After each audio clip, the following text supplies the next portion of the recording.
they were able to do that, and it has been an effort to get that from Lance or we're in their second or third year of their contract. So did I hear right that we're supposed to, by federal law, have it available, or is it just by request? By federal law, we need to make it available, and we do make it available. Okay. What I would like to, and what we have done is make it available online, so it doesn't have to be requested. So You don't have to request. yes. Thank you. And then my other question is, we have vending machines. We know that you can candy and pop in them. Well, not. So we have two vending machines. You guys hear me? That's the one. So we have two vending machines, and one is open all day long, and that complies, except for lunch hour. And that's just, we could leave it open all day long, but because we're selling a lot of a la carte items during lunch, we shut it off.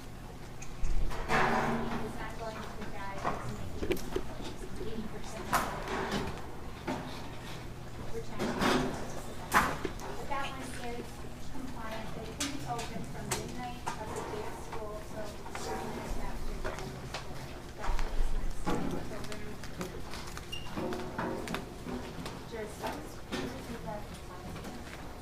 From midnight of the school day, so 12 a.m. until 30 minutes after the close of the school day, so that's 4:30 p.m. The non-compliant vending machine is not accessible. But after 4:30, then the second vending machine is open the rest of the day, and that has non-compliant stuff. Do we make money off of vending machines? Why do we have it? That's a good question. We could buy the machines and have, which we talked about, is have our food service program stock those and make a higher percentage profit on them. It's customer service. There's been a demand for it. So there's that piece of it. And efficiency. And we make 10% of that all sales. It helps for student loans. It's like 1% of student loans. But it's a core, we could get a higher return if Marianne would direct her energies, or direct some of her energies to stocking that, and we can make, I don't know if you've shopped at Sam's Club, you can get a candy bar for 50 cents and easily sell it for $1, so that's 100%. And then the last thing that I noticed was like the federal guidelines was that it was 60 minutes of exercise per day, and our kids are getting 20 minutes of recess per day, and then it kind of outlines how you can do it in the classroom. And my daughter loves the learning. But are we working towards that 60 minutes a day federal guideline, or? I'll have to ask Candace. Maybe she can look at Candace. Candace is our school nurse, who is a school, or a, what's the word, family practitioner and public health nurse and a licensed school nurse. So she's crazy qualified and passionate about this. And she's always wrestling with school starts at 9:30 and ends at 4. How do you fit all of the state requirements and all of the classical aspirations that we're trying to fit in, and just trying to fit in, freeing up as much time at the end of the day for parents and the activities. So, I didn't know how we have to address, we don't have to address how we're meeting that, or we don't have to meet that 60 minutes a day. I haven't been asked to meet that, so to be honest. But I will look into it. Yeah, we have our school lunch program review, SRE review. This year, it's every 3 years, and it's coming up this year, and so that will definitely be for us to do. How often do kids have Friday? 3 times, right? Every third day. Except for kindergarten, they have it every other. So that would be in addition to the recess time as well. That can be like twice a week. We also have 10 to 15 minute brain breaks, which is physical activity at least twice a day, if not 3 times a day. Yeah, and I just didn't know if we should be putting that in our plan, that we're doing that. Also, I think last year we had in the morning, it was Fisher and another, maybe the day teacher who did that before school program in the gym. Is that going to come back, or is it just a staffing issue? It was a volunteer trial thing, and one teacher's gone and one can't do the mornings because of supervision and other things are going on. So we hadn't found somebody to volunteer to run that program there.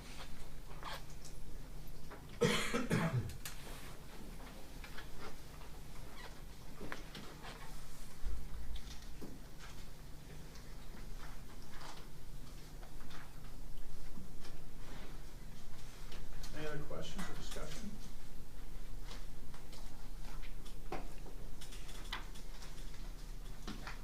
Hearing none, I kinda like the, original Microsoft Word, notes on the side of the margin, that's. It's a good software program. We need to approve this today for a September 30th deadline, is that right? Yes, we need to approve it for this school year.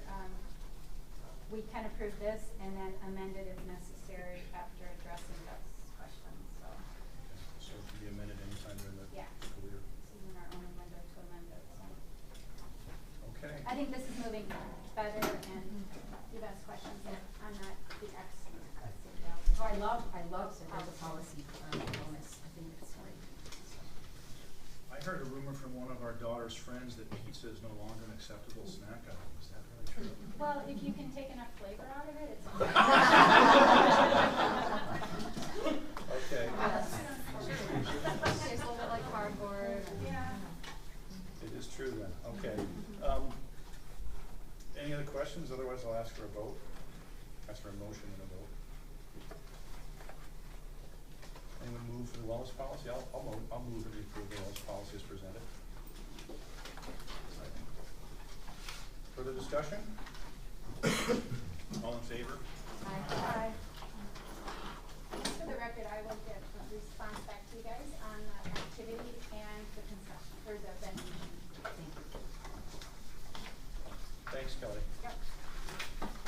And I'm nutrition. If it's gonna be. Oh, the nutrition thing. Yeah, Okay. I do. John, you want to review the annual report? Or just offer any comments on your? Yeah, sure, something that we have to do every year. Just updated all the information from test scores, some of that information. Some of the board terms are incorrect, so that needs to be corrected. The ones specifically are Dave Engen's expiration date is 2017, Deb's is 2018, and Jim's is 2017. And that we'll get to our board terms. Sorry, you can't figure. Other than that, what it is it used to be that this was required by the MDE, and now it's not required by MDE. It just goes to Friends of Education. It's pretty much kind of a checkbox or compliance box that we have with them, so not much of it has changed. It could be improved, it could be rewritten, but that's what we do is just try and make sure that we satisfy our authorizer at the moment, so they don't seem to have questions about it.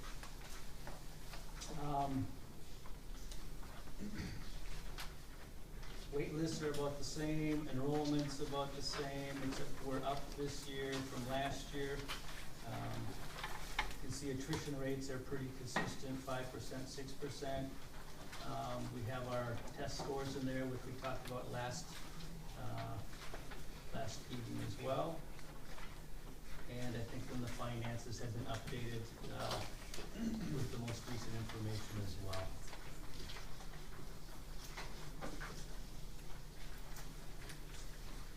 Questions on it at all? John, the purpose of this is strictly for our authorizer? Yeah, it used to be, in the initial years, it used to be for department beds, so they could see how charter schools were doing, enrollment, the program changes and so on, and now they just really don't have time to look at it. So what they've done is and in the early years, MDE was the one that really took more of the oversight of charter schools. Now they pushed it to the authorizer, so now the authorizer is the one that reviews this information.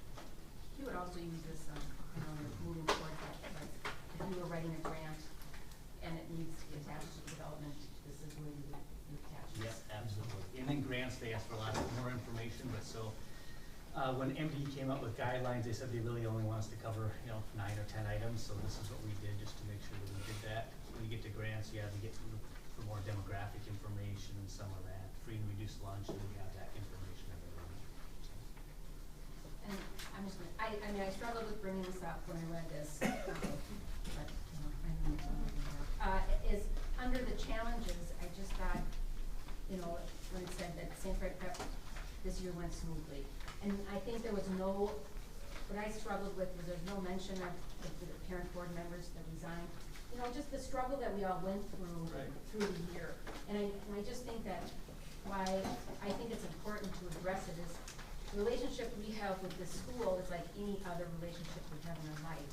And that we need to make sure that it's honest and open and transparent. Okay. And that we're just saying what it was. It's like, it could just say, it was a good year, but it was tough in areas. We lost parent board members, and because of that, we hope to learn and grow and move on. But I just think not acknowledging it makes it seem like we're not Okay. trying to address it. Do you wanna put that in there? Do it, yeah. Is this section meant to go towards, I think it's a really interesting point, Beth, I'm glad you brought it up. Is this section meant to go towards operational challenges as opposed to strategic challenges, or is it a just broad, not that we can't modify it to include that? Right. Well, we can do that because one of the challenges is training and development of the board. I mean, really, when we went through this, we talked about, and the reason we went through some of our discussions is the board is really pre-CASM. It's not mainstream market. So that is one of the challenges. So we could certainly say that that's the part of the challenges that we occurred. But I think just acknowledging too, that's like, we lost a lot of board members. It created a kind of a chaotic situation Right. for me, just Right. for me. Right. And I just think not acknowledging it isn't gonna help us get post-CASM. Okay. Just, we've lost over 35 board members since we started. So in some ways, it has something that occurs quite a bit. And so, but we can certainly acknowledge it from this year because it did create some angst. Yeah. So, okay. What page is that acknowledged? It's on page 8. That first sentence about the operations of Center Fed, there's no operations versus board and strategic. Correct. I think that's a little different, and I think besides for that piece, I mean, if we look at the school as a whole, things went very well last year, and, so I like putting that in there, but I understand under that training and all, people are using a sentence, but the overall operation. What would be the point of, it's like, is it like going to an interview and, what's the point of this? Is it personal growth? And, is it a documentary of it, or is it we're selling ourselves to the people who have authority over us? And is it like going to an interview and saying, what are your greatest weaknesses? Well, I really have a hard time getting out of bed in the morning. Yeah, but I think I go back to that it's not honest, and that our authorizers. And are you honest in your interviews? Are you No, but I'm honest honest in my in your relationships. I would say I'm honest with my boss. I tell her what my weaknesses are, what my strengths are. And I just think if it's an annual report, if it's looking back at the year that we had, it's in order for us to next year say, holy moly, last year went brilliantly. We had some board or whatever. We can't measure growth if we're not honest and where we're speaking. So I think, glad to put it in. Like I said, this is a checklist, and it's something that sits on my desk. Other boards do the annual report. And so, basically what it is it's no longer at MDE, it's just at Friends of Education. So for me, it's check, it's in, and it's done. So, but I'd be more than happy to put this on. I have no objection to it. Again, I would just make the one additional comment that no one, Beth, is more aware of our board struggles last year than Friends of Education. They were integrally involved in that process, so. But I think it's a historical document that someday if you're not here, it's like, what were the annual, that's how I use my annual report. It's like, what did it look like when I wasn't there in year 7? What did it look like? How do we, again, how did we grow? How did we become who we are? And that includes the good and the bad and the ugly. Fair enough. If you would like it to be memorialized, I think that's a good point. Yes. And I have no objection to that. I say again that actual transparency of the relationship is between us and Friends of Education, and they are acutely aware of the challenges we had last year. So no lack of transparency. Is there any deadline attached to this? Is there any need to approve it tonight? Yeah, September 30th.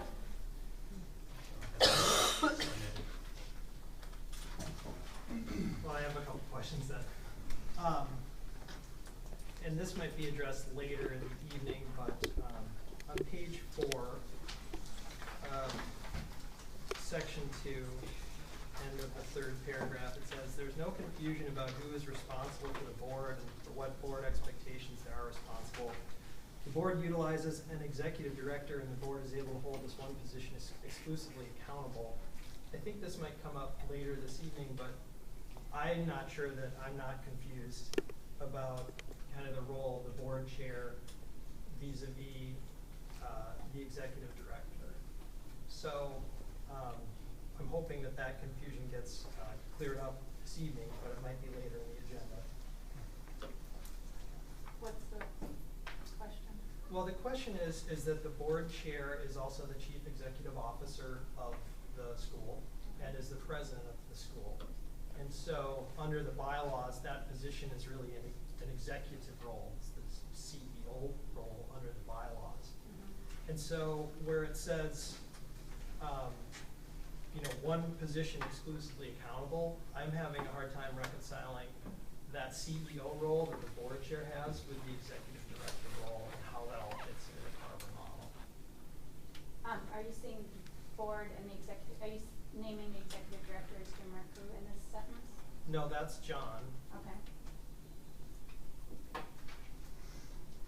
So Tom and I exchanged emails about this, and I think you're up to speed now, Tom, on what is the common bylaw template for almost all Friends schools. This is it.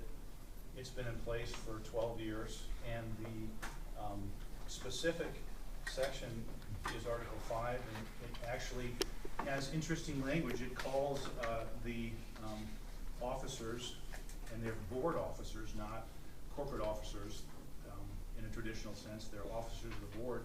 It calls them president and vice president. That's an historical act of almost all Friends schools. I don't know that any of them have modified this significantly. If they have, I haven't seen their updated version of it. And so it's been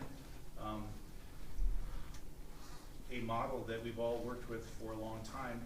It's possible to change the terms to board chair and vice chair from president and vice president. But if everybody understands that the board chair, the president is synonymous with board chair and vice president is synonymous with vice chair, I'm not sure whether there's any real value in updating that language since it's typical across Friends schools. As far as the executive function of the board chair or president of the board, it's common in a lot of organizations to call the head of a board president, but that board president typically delegates responsibility to an executive staff or administrative staff, and that's what this board has done for 12 years. So we have employees, administrative employees, that serve the both executive function that is given to the board chair in the bylaws, and also fulfill all administrative functions of the school. So the question I have then is who is the one position exclusively accountable? Because to me, a chief executive officer, if I think, work for Target, right? Who's the chief executive officer of Target? Who's ultimately responsible for the performance of the company under the board? And what's your answer? Brian Cornell, CEO of Target Corporation. Okay, and see the board chair. No. So, what's your question? My question is I would think that the CEO is the one position that's exclusively accountable for the executive function of an entity. But it appears that the executive director is. So that's where I'm confused.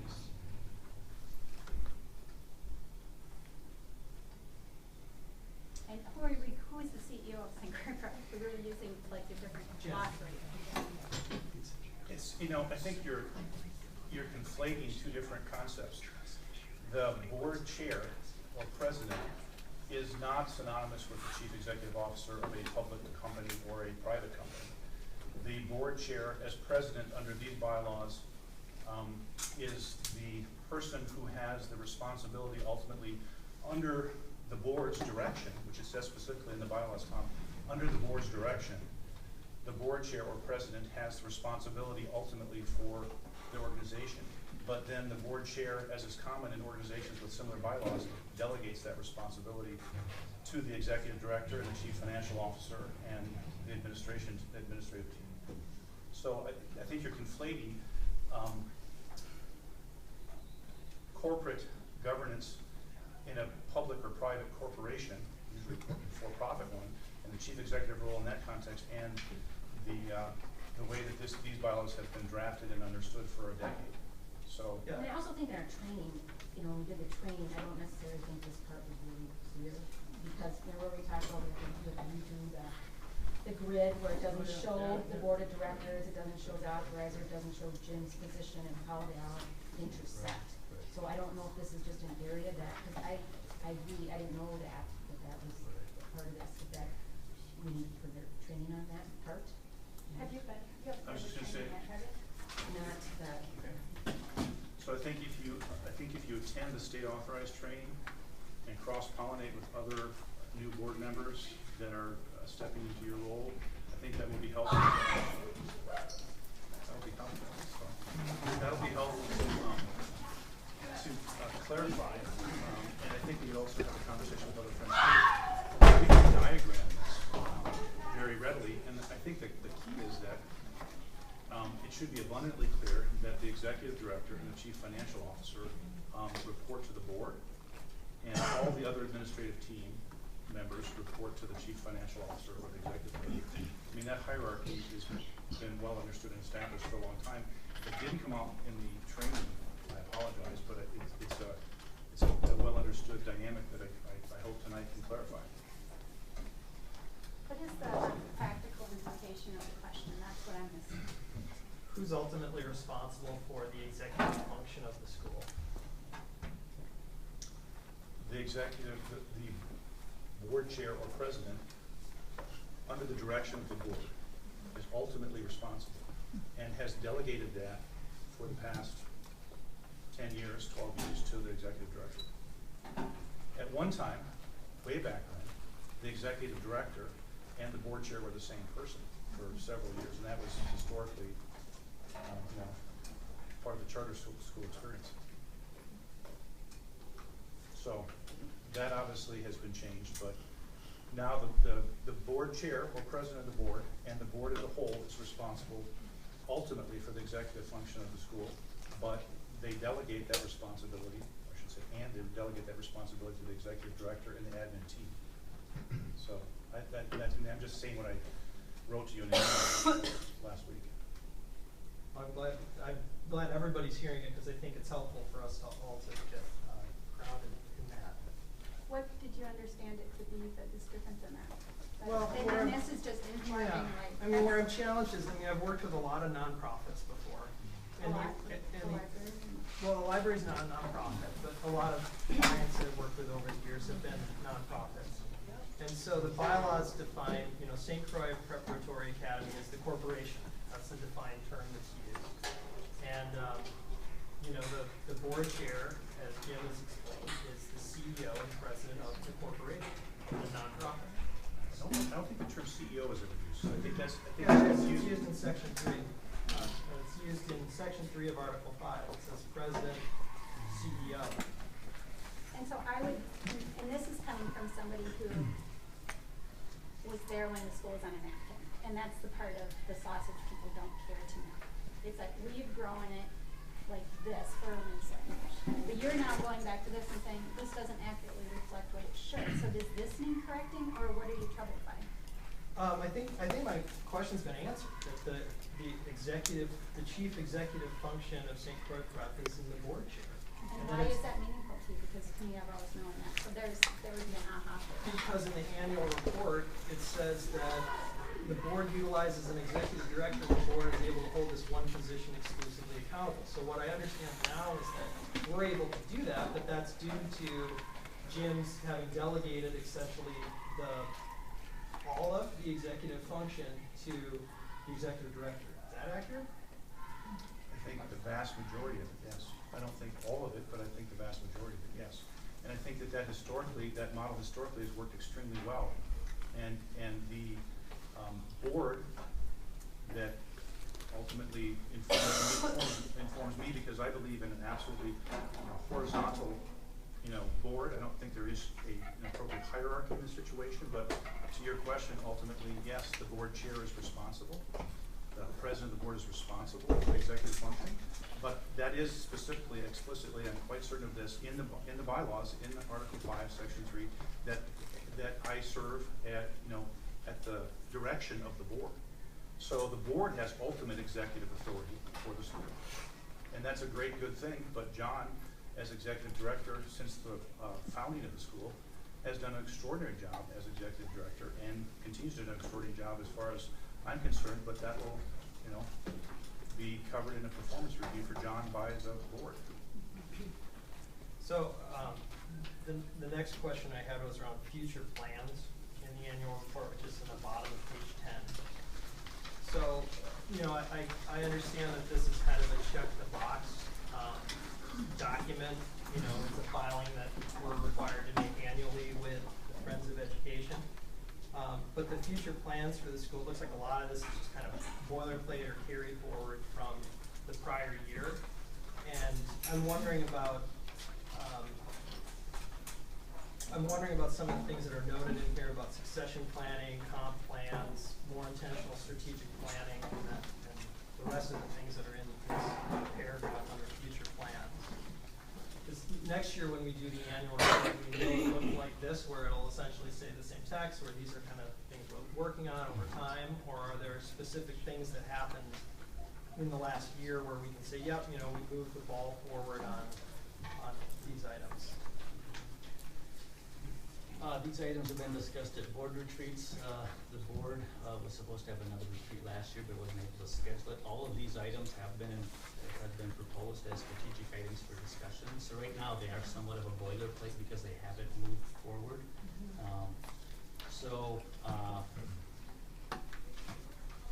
And you'll see some of them on the strategic items, compensation plan. We're talking about field development. Succession planning has been on the plate, at least proposed to the board in 2012. Facilities expansion, probably more of our field development. We've always tried to look at online learning primarily because of the additional revenue stream it could offer. You don't have to have a box to do it. You can do it internally, but we haven't moved any of that forward. So school replication has always been a part of the discussion as well. It's just, I think, frankly, nobody has the energy to do another school. But when you get to charter schools, what they do is, does the charter school work? If it does, then you would seek to replicate it. And so we've been asked to replicate numerous times. It's just we've never really said emphatically, no, that is never our direction, or we'll consider it in 3 years, 5 years, or something like that. I would just add that I think that the number 11 on page 10 is an accurate representation of future strategic issues. There's a lot more detailed list in the board agenda tonight of strategic issues that we need to address. One of the things that can happen with this annual report is that if a subset of the board would like to take over drafting it and updating it and improving it, that would be welcome. It is rested in the executive director's office because as we've grown from 200 kids to 1,200 kids, it's evolved slowly into the document it is today, and then now it's become less of a significant document because, as John said at the outset, it's not something we report to NBE, it's something we report to our authorizer, and they are very aware of who we are and what we do. So, Do you have any other measurements of, like, under future plans, is there any other tool that we use that shows how we proceeded forward, like under succession plan, field development, we've done this, and this. So plans on this. And we can measure it at the end of the year. That's probably what would have been discussed at the next retreat, but so there hasn't been anything there.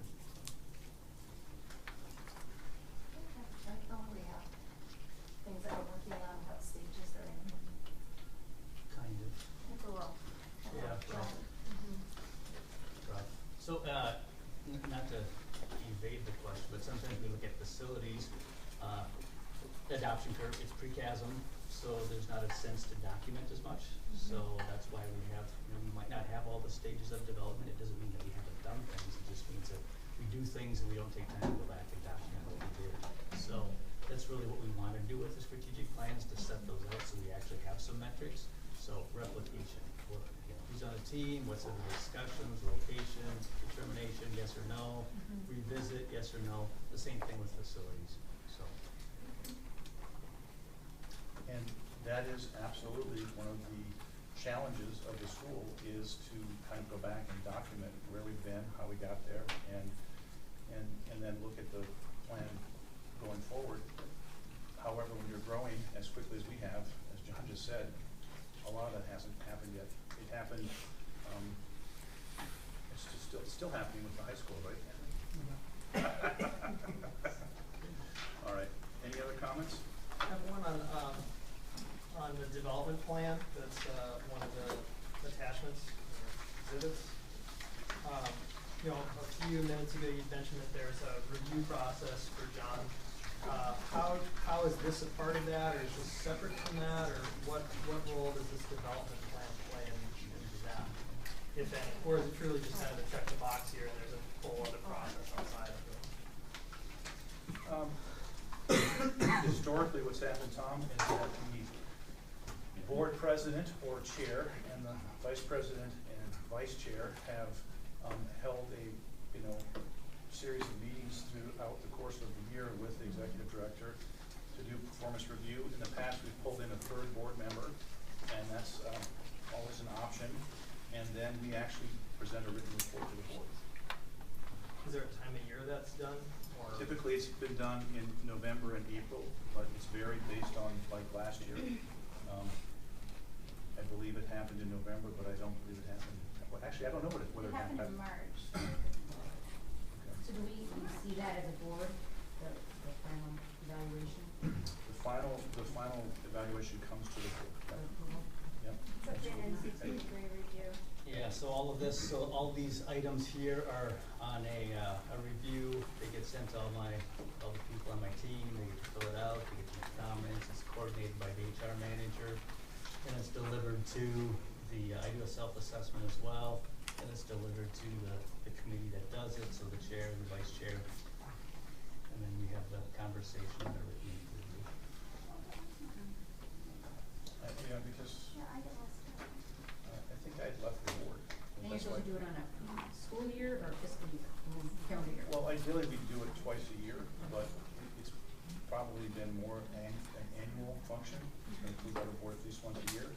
And years like last year, the board didn't unfortunately accomplish very much between September and until the summer, I would say. So, And then in terms of no offense. in terms of the goal setting for the coming year, is that what this document, like, is this document what that is as well, kind of the goal setting for the executive director? It can be. It's a framework, but I Yeah. wouldn't say that this is necessarily the document that this is not the document we've used exclusively. So sometimes it comes from the strategic planning, so where they'd say delegate and, so for instance, I don't know if a few years ago, we said, let's make an effort on improving communication. So with newsletters and those sorts of things, so that was really a mandate from the board, then that gets delegated to me to try and at least get some of those things, in process. So I think it's a combination of those. And so where it says board, at the top of it says board approved October 21st, 2014, is that just a carry forward? Is that? That's when it's So that's when the development plan was approved Correct. by the board.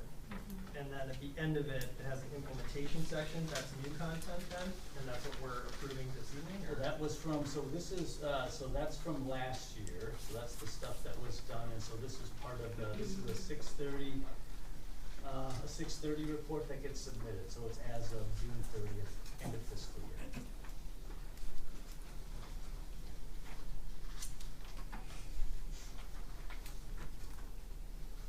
Answers my questions. Are we good? Any other questions? Hearing none, looking for a motion to approve the annual report. Was there going to be an amendment for that amended on, best comments and amendment of the dates for the board. So moved. Second? Second. All in favor? Aye. Opposed? Motion carries. Make friends happy. Kelly, do you have financial?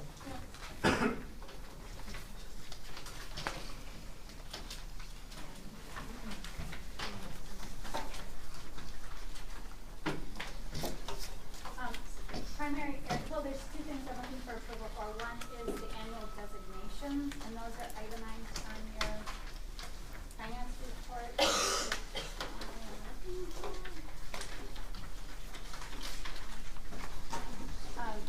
One item that we need to annually designate, that I don't know if you are, if the board is prepared to do, and that's chair, vice chair. President, vice president. Excuse me.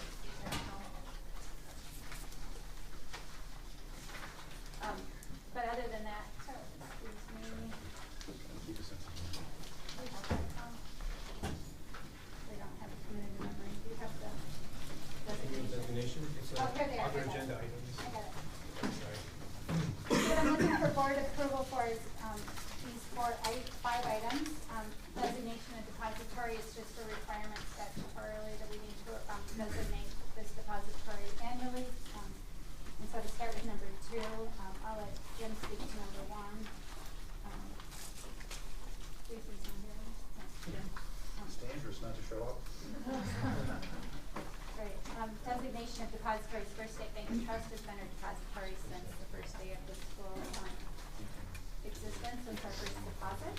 So, I see no reason to change that. I'm recommending that. We are required to make a designation to collateralize funds in excess of FDIC insurance, which FDIC insurance is Federal Depository Insurance Corporation. They insure our deposits for up to $250,000 if the worst case happens. We're also required to have our bank collateralize 110% of the remaining of 110%, and the $250,000 is part of that of our deposits. So First State Bank and Trust owns a lot of treasury bonds, and they collateralize those with their depository, which is U.S. Bank. And we are required to make an annual designation that that is to continue to be the case. I monitor that monthly to make sure we stay above 10% of collateralization, which means if First State Bank and Trust goes to the fund, we get their bonds or their corporation. So here's a question I truly don't know the answer to, which is a dangerous thing to do, is ask a question no one answer to. How much cash does First State Bank and Trust, which we've known for 10 or 12 years, do they hold for us? I mean, in terms of the actual fund balance, the fund balance is millions of dollars now. $2.7 million. And in what form is that held? That's where I need a finance committee.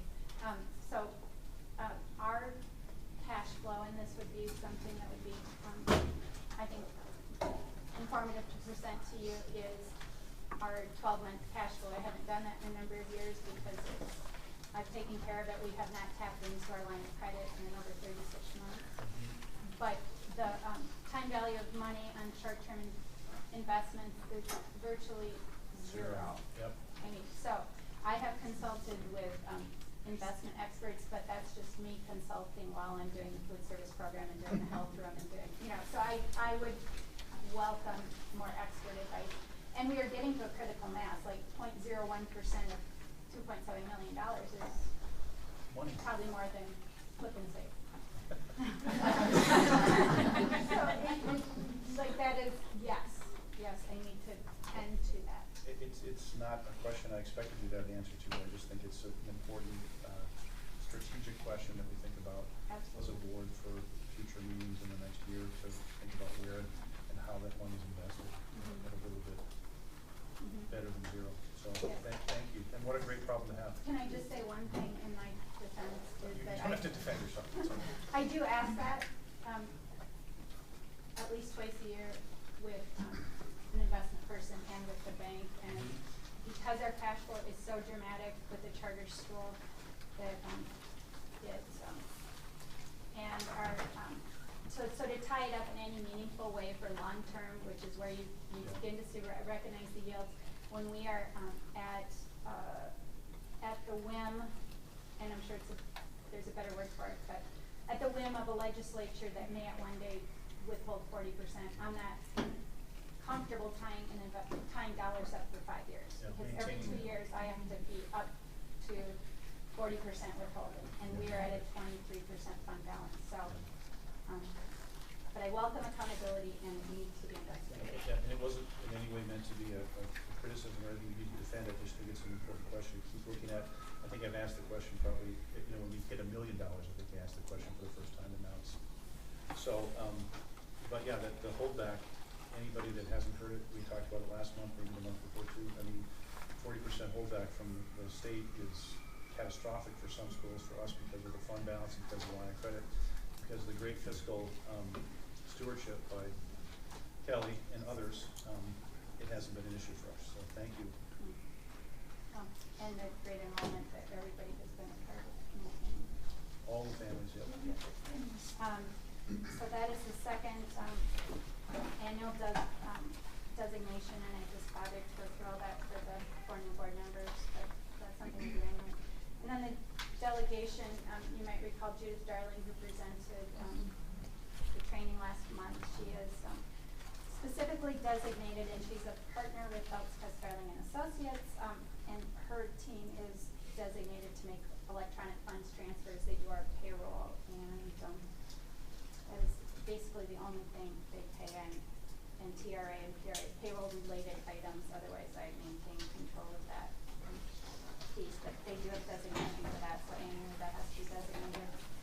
And the fifth designation is when we are required to give notice, or if we have an open bid process, for example, for the lunch program, if we are required to give notice for anything publicly, we have to designate a newspaper, and that our designee is the Stillwater Gazette, which has been every year since our inception. Any questions? Otherwise, I'd ask for a motion to approve these. Sorry, to approve which items? 2 through 5. 2 through 5. And does that include the retained earnings assigned funds? Nope, that will be a separate item that I will go through. So this is just the designations, but not the retained earnings assignment. So moved. Second? Any further discussion? All in favor? Aye. Opposed? Motion carries. Would the board like to designate officers tonight? If you do, that's great. If you'd like to think about it until next month, that's fine with me too. Our bylaws stipulate that the sitting officers remain until. Thank you. That's helpful. Under election of officers, does the treasurer need to be elected as well? Actually, in the treasurer, it should be secretary. You're sitting for the secretary, it should be treasurer, because we have a clerk who is. So there There's is, actually a typo in the designation. so there's no secretary, Right. nor is there one needed, I don't think. It's the Correct. treasurer. Treasurer and president, nonprofit access. Is there a reason why we want to do this? It's completely up to the discretion of the board. As the board president or chair, I'd like your input on whether you'd like to go ahead and do that tonight, which is great. If you'd like to defer and have a chance to ponder and discuss it and make it agenda item for next month, that's fine too.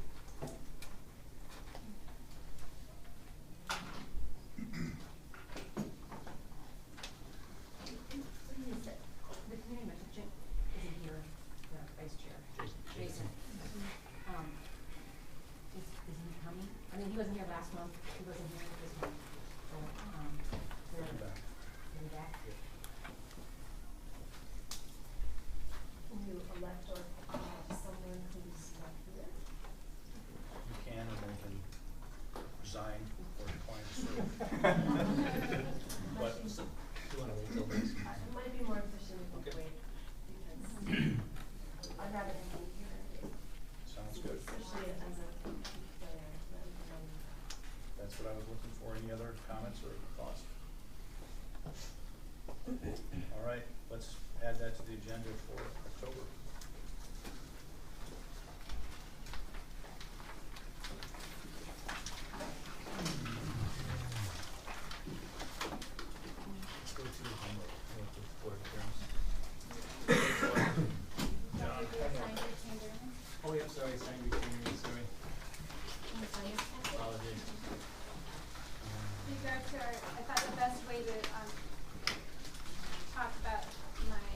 proposal for assigned retained earnings is to show you where we ended up the year, fiscal year.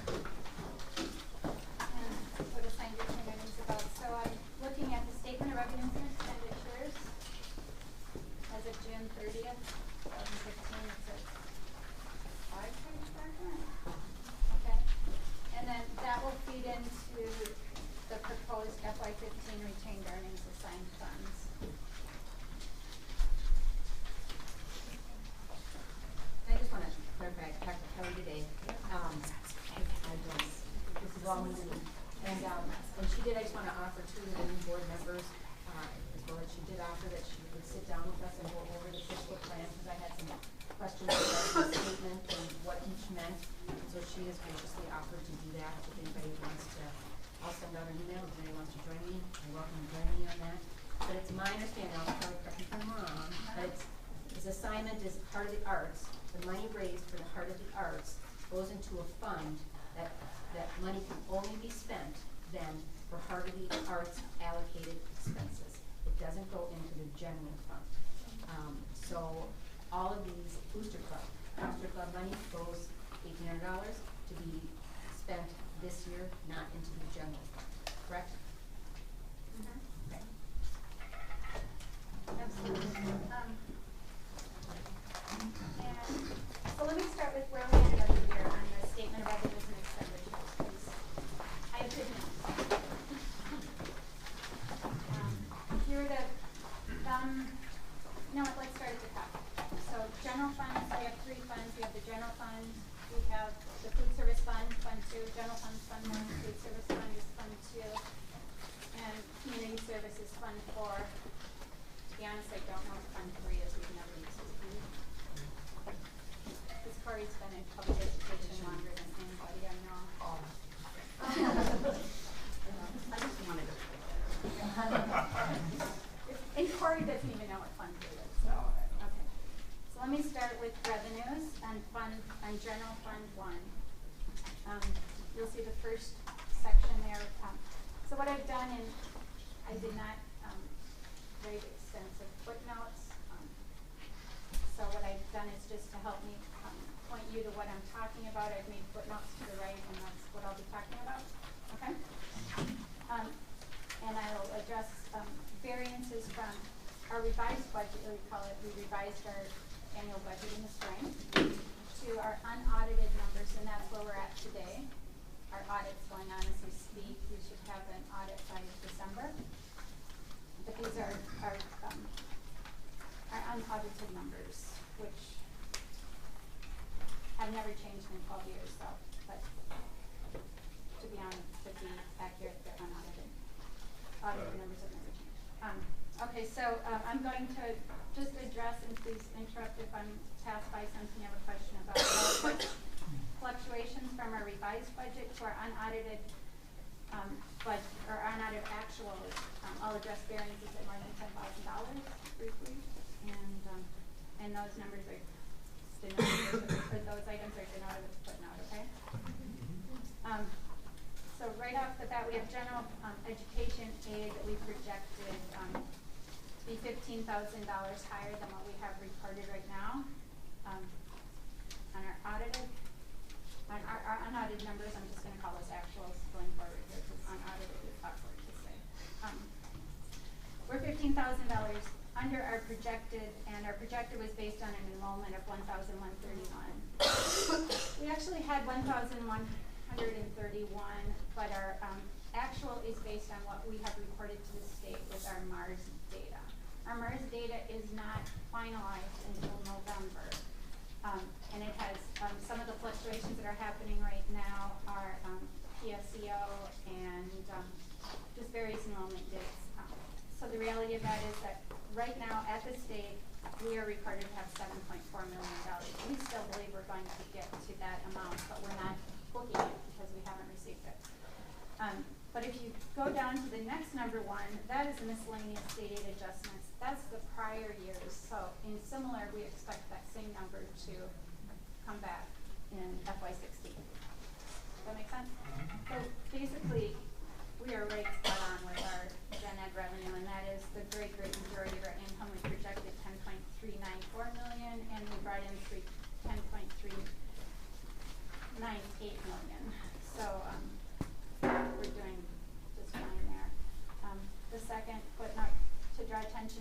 federal state aid revenue. We expected 228,000, we had 176,000. That is completely driven by expenses, so if you draw down to the second page, number 2, you'll see that our expenses are 52,000 below budget as well, so that's just a wash. Our federal revenue comes in as we submit expenses for it, right, Clark? I know. So that is it looks like a big swing, but it's a wash. If you continue down to local revenues, we have our state revenue and our federal revenue. Onto local revenues, that's all the money that comes directly through our school versus just through the state and our ADS. Footnote number 3, we see that field trips are in excess of budget, and you can follow your eye down to footnote number 8, and you'll see that field trip expenses are correspondingly in excess of budget, so those are again are a wash. Footnote number 4, we see the fundraising parent group is 22,000 revenue excess of budget. You can follow your eye down to the second page, footnote number 14 is in excess of budget of $19,000. So basically I underestimated script sales. It brings in a lot of revenue. Remember, we buy, the expense side is we buy script cards, gift cards at a discounted price and sell them at face value. That differential of $3,000 is our profit. Okay? Just to explain the differences.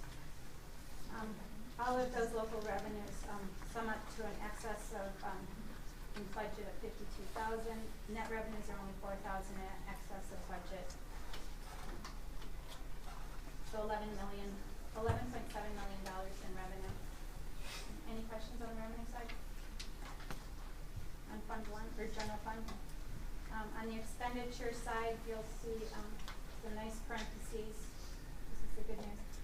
Salaries and wages, footnote number 5 is $92,000 ahead of budget, and this is what I do to make sure we don't get ourselves in trouble. And that in addition to, there's a number of things we do. We have a substitute teacher contingency that is very generous. If all subs take all their sick days for a year, and that never happens, we generally end up with a credit. That happened this year, and the amount of $15,000. I also book in there, I budget an enrollment of positively, not worst case scenario.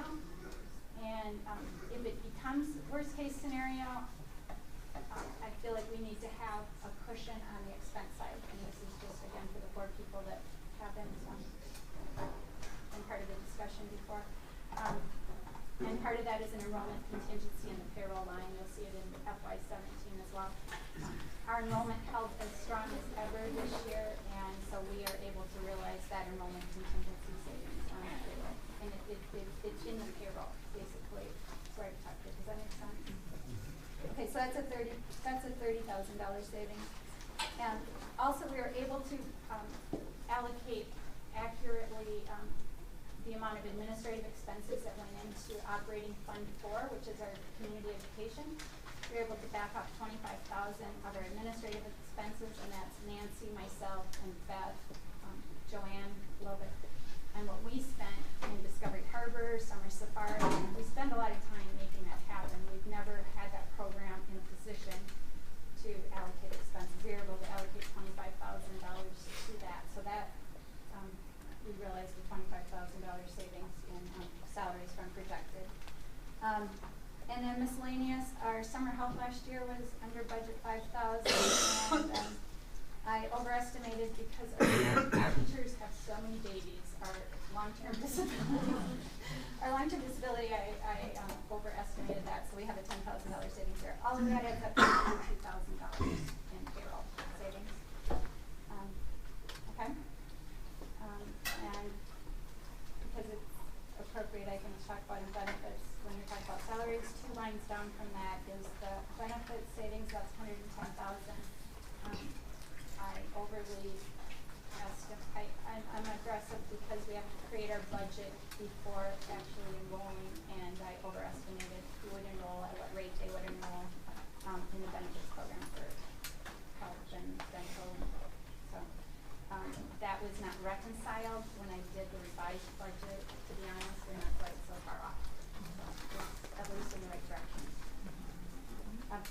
savings. If we go to footnote number 6, that key pump expenditures, that's an estimate that is based on the revenue that we receive from the state. So that is part of the assigned funds balance that we receive an amount intended to enrich teachers for improved performance and professional development. We didn't spend that all, so that's what, a portion of what will be rolled forward from last year. So that was what that $22,000 explains. Contracted services, also footnote number 6, so there's a mistake. $12,000, what was contracted services? Savings was, legal expenses that we underestimated. I revised that upwardly given the circumstances of the spring, and it actually came in less than I authorized. Sorry, what does contracted services, what does that cover? Like which service providers are in that bucket? Everybody that receives a 1099, and that would be belts, or that are, I should say 1099 that are individuals and corporations that we contract with. Belts, Starling and Associates is a big piece of that. And I know Beth asked for that detail as well, and I can give that to you. I realize you two are at a huge disadvantage because it's your second board meeting, and these guys all received those backup documents. So I think it'll be a learning curve if that would suffice. Belts, Starling and Associates, our bank fees for all our credit card transactions, our legal fees, our piano accompanist for concerts, anybody that's attending. Yeah, I'd appreciate just more information on what goes into the buckets and the background information. And just for the record, we would down the road, but this is like going back, so I think it's the nature of when you receive it, but I don't need to sound defensive. Sure. So is my former employer, Stinson Leonard Street, in that bucket as well? Were they? Legal Yes, expense. they certainly were. Yes. You can see invoices if you'd like. I'd like to see invoices. Where am I back at? Okay, so that is $12,000 under budget. What was that? Okay. Repairs and maintenance, $20,000 over budget, footnote number 7, and that's just a shout out to Bill Blatsky, our facilities director, because I'm used to the future years maintenance expenses happening in late August, and Bill got them done in June, and we have to pay we have to book invoices that are dated in June, so the painting that was done, the supplies that were ordered, so it was just a time of year, and you should see offsetting, and actually it may not, because it may be ongoing, so in the last year of our existence, you might see a $20,000 reason, that makes sense. Number 8, $14,000 field transportation, we addressed. Number 9, non-instructional supplies. We had a $4,300 invoice that we were simply not invoiced for, so I'm still sorting that out, to be very honest, because I held it in the budget expecting it to come, and it didn't come, so that may be a timing issue. And the other is $15,000 in graphic design and computer software that we received approval from you as a board, but as an administration decided that was excessive and not necessary for high school graphic design.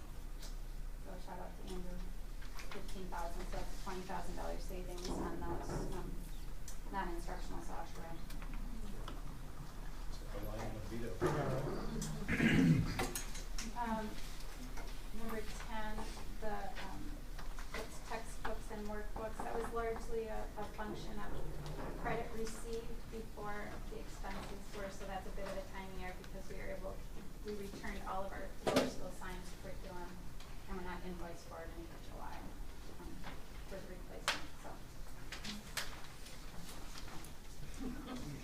yeah, so that is a timing error, and you'll see that in our forecasted budget. Continue on to the second page, item number 12. And the extracurricular activities was largely, believe it or not, expenses that came through there that we weren't expecting, and that's why I brought this to get better ago. We had, we took this off the books this year, and now they're back on the books. This is running our banquets through, and, some, yearbook expenses through that we weren't running through that show up in fees for patrons, so, I can get that detail for you better because I didn't get a chance to refresh my mind, and I can circle back to it if you'd like before I. Which one is it? That's number 12. And, development fundraising was higher. We spent more of our, prior year assigned funds, and I did not increase, development enough to reflect those prior year assigned funds, of $116,000 for the seating system that was done. The parent group, again, we talked about that with the $19,000. Those are script cards over the original budget, and we talked about number 2. What are the other expenses that go into fundraising, development, and fundraising booster club? So Scripps Cards is the parent group. What are the major expenses for fundraising, development, and fundraising booster club? Again, I will give you the detail of it, but primarily that's expenses that were, or items that were funded by the development funds. So, the retractable seating, the pipe grid system all happened this year. The expenses for actually operating the event. And historically, I've gone over that with our finance committee, the very detailed category of each event and where the source of funds, the uses of funds. And we have not reconvened since we reappointed the finance committee. But it is to seating, it's not just the expensive, and the salary of the development director, which is now the communications person, does not go into this line item, they go into the salaries. But I'd be glad to show you that detail as well. Does that give you enough? So the net then is, on the revenue side, we have each of those items: development, parent group, booster club, and other. And then we have expenses, corresponding expenses. So the net benefit of that fundraising is A minus B, right? Exactly. Except and thanks for bringing this up, because we had $116,000, I think, assigned, and I'm saying this from memory. We had $116,000 of assigned, it might have been $131,000 of assigned development retained earnings last year. Our retained earnings was for development. All of that is spent this year, but it hits the expense line item. It doesn't hit some other line item. So that's where you're seeing development's revenue is less than expenses this year, because a lot of what we spent this year was earned in prior years. It's like we dipped into the savings account to buy the house. Yeah. That's the best way to talk about just timing. Thank you. It's a timing. So can I ask a question, like, going back to so the salaries, you came out with, you spent $92,000 less than you thought you would, is that correct? Yep. And then the benefits, you spent less, 10,000. 110. So, I mean, I get that we're not Anderson Windows and we don't have profit sharing. But do you then calculate that to roll back to staff, where let's say you're calculating what the benefits are for the next year, or the salary is for the next year, to say that we came in under, let's make sure we come in at where we need to be? So, yes.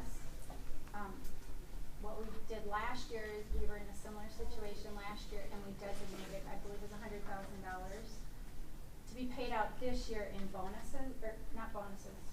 One-time pay adjustments. One-time pay adjustments.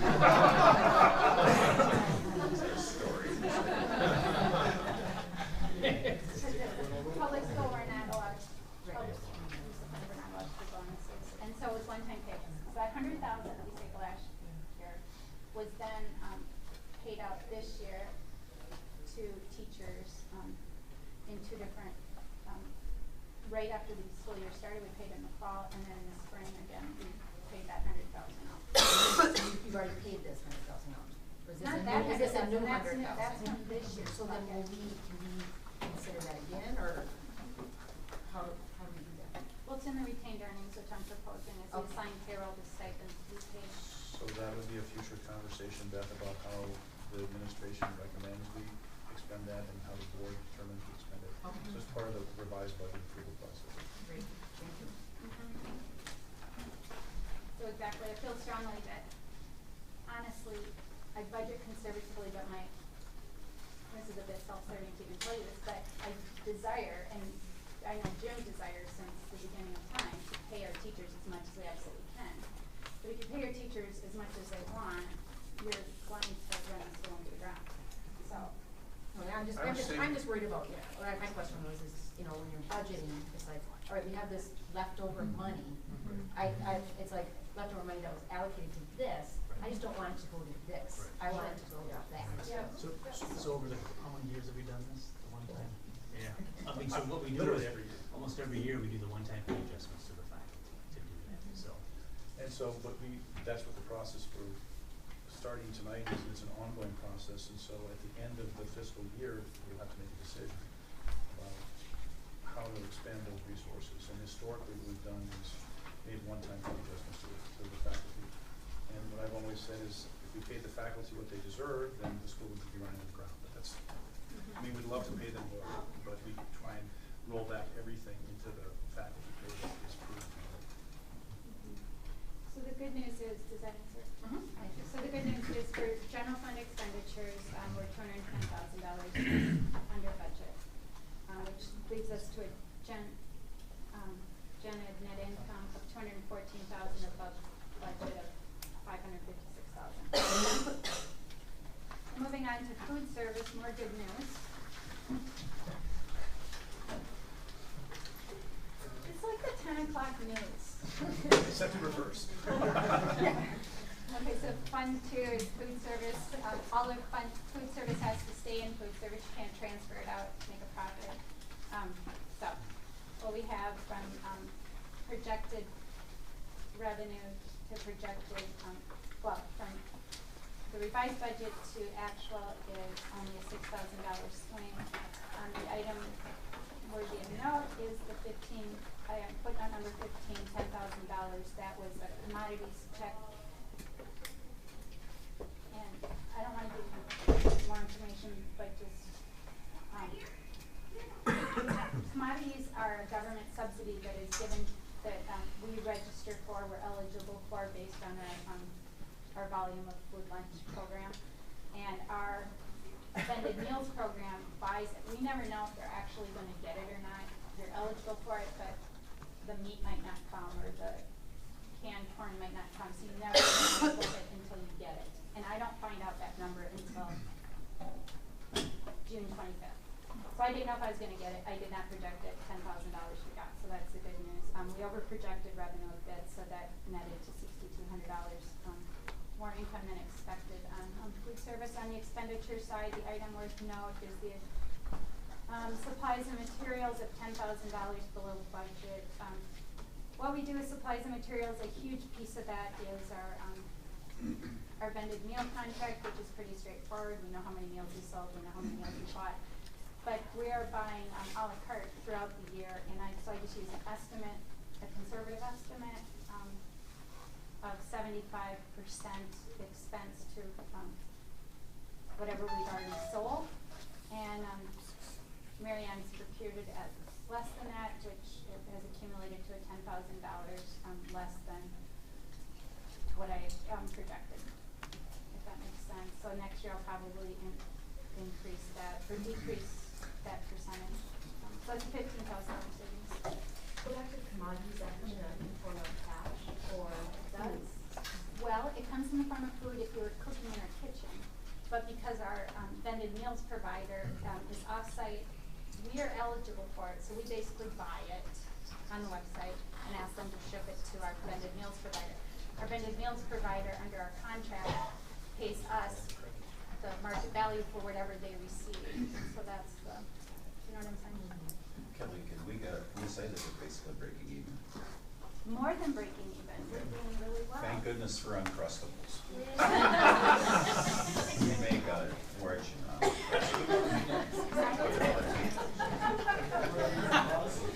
I mean, the tip to all That carries it. everybody present is go to Sam's Club and buy a box of Uncrustables and save your family some money.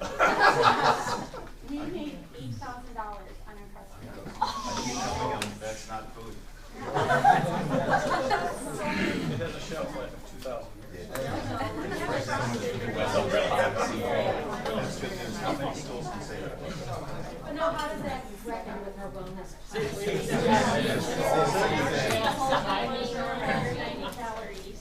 Well, I would say talk to Michelle Obama because it complies with the wellness. As my grandma said, just because they say it doesn't mean it.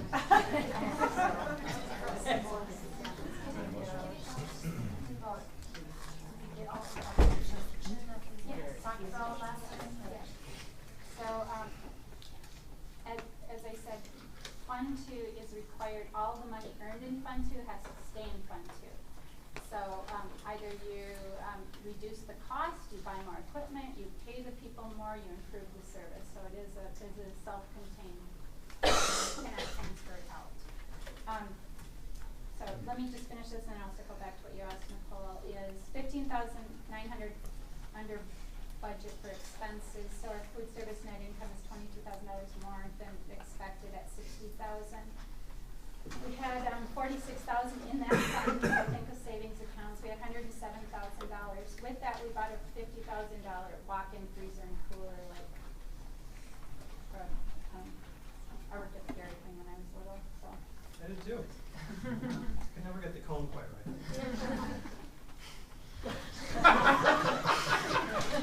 Like muscle memory. So we bought that. So that will deplete. That was purchased in the summer, July, August. So that will deplete $107,000. We're at about $50,000. And what's left to really make that a full-service kitchen in the loose sense of the term, because it's not St. Louis Park's full-service kitchen, but is the dishwasher and full ovens.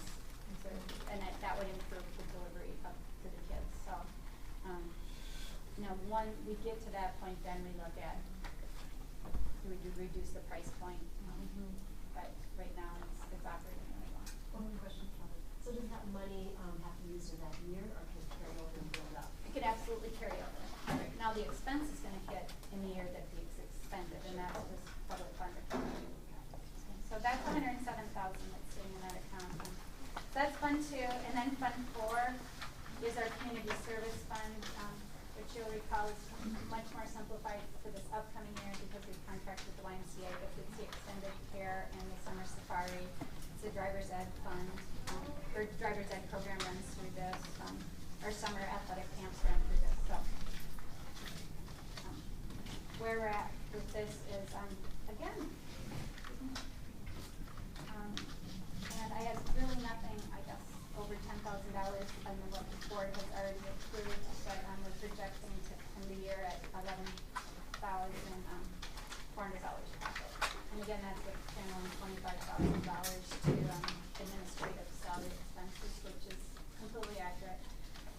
So this 11, again, just like Fund 2, Fund 4 has to stay in Fund 4. And so we will need to do this, but we will need to use that $11,000 for an approved expense. And I'd like the administration to discuss and bring a few items to you as proposed uses for this fund. One would be expansion of a playground because the extended day program uses the playground. Sound panels for the cafeteria because the extended day programs use the cafeteria, and it's acoustically awful, as we heard tonight as we tried to start on midnight. And the atrium as well with before school, after school programming. That $11,000 will be used. There's different ways that it will be approved, but it cannot be used for anything outside of those, something to benefit the community service fund or the programming. Okay. The fifth page here is a summary of all funds, which we've already discussed. If you go to footnote 17, you'll see the total revenues that we have of our approved budget to actual is only $2,631 different. But 50,000 of that was federal. So, that is go ahead. What's in the purchase services bucket under expenditures? Purchase services are everything that isn't supply and materials isn't employee benefits, isn't salaries, so you're going to have your, contracted services, federal special ed is in there, so it's basically a math problem. Everything we have in the prior pages fall into one of those 5 lines, so.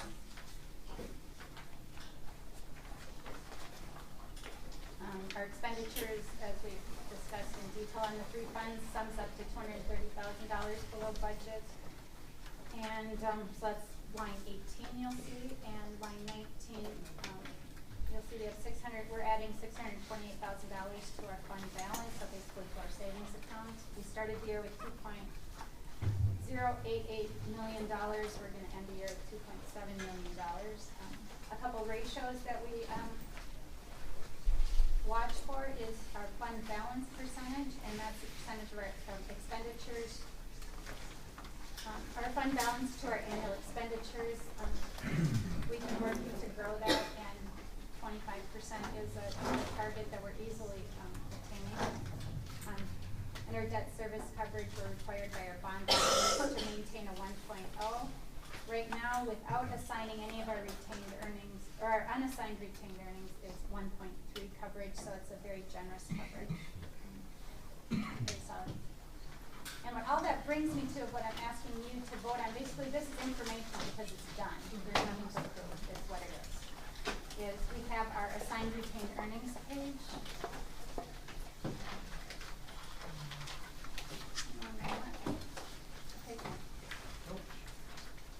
Welcome to use mine, Mike.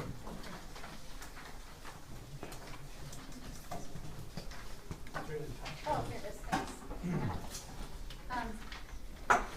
So that we're in excess of budget, and as Beth pointed out, or kind of addressed, is that, well, does that just fall into the general fund or the fund balance, and we don't have any control over that? What tool you do have is to assign basically that part of our savings account, our retained earnings, and so I want to point out what I'm proposing you consider to assign, and basically then the board is bound and can unassign it if circumstances change, but you're bound until otherwise you vote to direct it to spend it on this. Does that make sense? Yes. Okay. So what I have already broken that out is the top item under development, Heart of the Arts, $51,000 in revenue that was collected, the net revenue for the Heart of the Arts in April. We had not expended those funds for the curtain system. So I'm proposing that we assign that. The all-school marathon, there was $3,800 in expenditures for revenue that was not expended on marathon items for that purpose. So $3,800 I propose. So it's a total of $54,000. Under Booster Club, we have $1,874 that was not expended, that was earned for those 2 items. I can provide the detail there. So a total of $1,874. For parent group, there was just $593 not expended. Extracurriculars, $424. On some summer camps that were rolled forward, I believe it's girls basketball. And other fundraising, we expended everything we brought in. So total for fundraising is $57,000. On Q-Comp, that's $26,000 over. So there was $4,000 carried forward from the prior year. So that's where you see an increase from what's actually the variance for this year. $26,000 to be assigned only to be used for professional development or paying out performance-based pay to teachers. That's $26,000, and then I'm combining the payroll items for $108,000. I didn't include the benefits for that, so you certainly welcome. I just used the payroll excess of budget or actual excess of budget over actual, that $90,000, and added a benefit component to that. I didn't use the entire savings that we experienced or saw with benefits. So this is a proposal. was the act? 110,000 savings. So I took the 90,000 of the savings in salaries and wages and added a benefit component. Okay, I'm sorry, so you had 90,000, salary, and then what was the total amount for benefits, sir? That's 110? So. It should, technically should be 200. It could be 200,000 benefits or estimates. It's not what we determined to pay for salaries, so that's where it, there's a lot of ways to allocate that. And then do we see like we get something that later in the year where we get to see that where all this money went allocated specifically? You can see it on the, So like the cardiacs, like, you know, 51, oh yeah, 51,000 went to cardiac purpose. yeah. I think you need to be on the finance committee. Because that's where all these subledgers are presented. Okay. And, yeah. But we can certainly present this. Right. And certainly if the information is desired, you can either offline or prior to board meeting request it and it can be provided. It's not hard to do, but the question I think for tonight is, do these general categories make sense to everyone in general dollar amounts, knowing, as Kelly said, that we can adjust this every month if we feel the need to, and that there's a quarterly update of the budget. So we actually review this every 3 meetings. I have a question, Kelly. So under the assigned, your proposal for the 108,000, 90,000 of it is coming from the salaries line. And then so you'll leave a credit of 2,000 in there. And then the remaining 18,000 come out of the benefit. Is that correct? And, well, it's a bit of a, I know how you're thinking because of what happens. And what happens is this is how fiscal year FY15 is going to stand. Fiscal year FY16 is going to incur all of these debits for the payroll. And it will be 90,000 and so we'll have to make an adjustment to our FY16 approved budget to increase it by $90,000 because we were rolling this forward from last year's expense also. And so the expense will be greater than we budgeted for FY16. So our net income at FY16 will be less. But because we've assigned that number, we'll pull the assigned fund balance into the unassigned fund balance, so those will be a wash. You're taking it from grandma's savings account, and putting it in your savings account to pay for what you bought this year. I would like to see that $200,000 in, I don't know how to do that. So instead of 100,000, 200 Yeah. allocated to teacher bonuses. Just make it, yeah.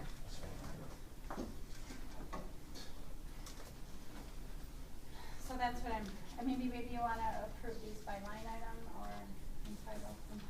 Well, maybe I'm confused, so where would that benefit money go then if it didn't go to the payout to teachers? Well, if you didn't pay it out to teachers, it would just roll into our fund balance. So our savings account is growing. Yeah. And what I know when I pay out bonuses, not bonuses, one-time pay adjustments, is I'm not paying any more for benefits when I do a one-time pay adjustment. So I know it's just going to be FICA and FARA and, So it just gets rolled in. yeah. So, That's why I know this percentage to be lower than our average percentage. you know, one of the reasons that we've always been conservative about paying out the one-time pay adjustments is because we have these metrics that both the authorizer in the state of Minnesota and SCPA look at for our bond rating. And so there would be some value in waiting to pay out the larger amount until we see what their review of our finances looks like. That's his idea. I'd be afraid that so you're saying to leave it here, leave it 108. But what I'd be afraid of is that money would get absorbed in loss. Well, I think we have our S&P review in 2 weeks. So then after that, we could bring back the results of the S&P review, then we can make the adjustment in the next month. So just to assuage your concern, that it never gets lost. I mean, if there's anything that's rock solid about this school, it's the accounting.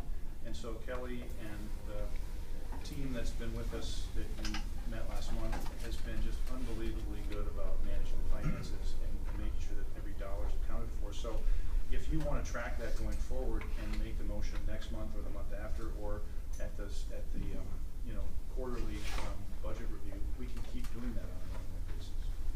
We can keep adjusting it.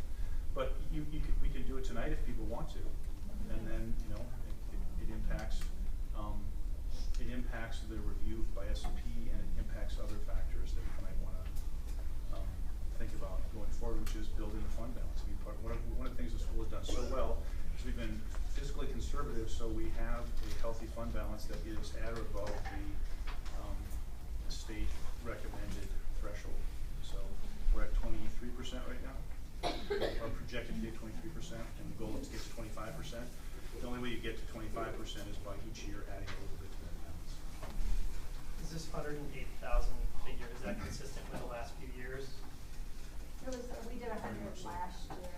I think we did 115 last year, so, and that included, this is 90 plus benefits, that was 100 plus benefits last year.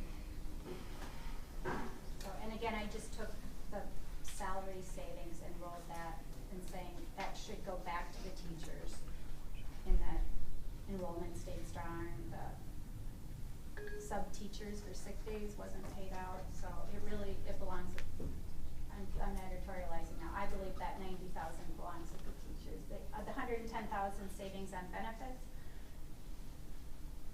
a lot of people are married and are using their spouses, their benefits, and not using our less rich benefits, so that, I hope they're just as enriched and not hurt because of that 110,000, but I don't feel strongly.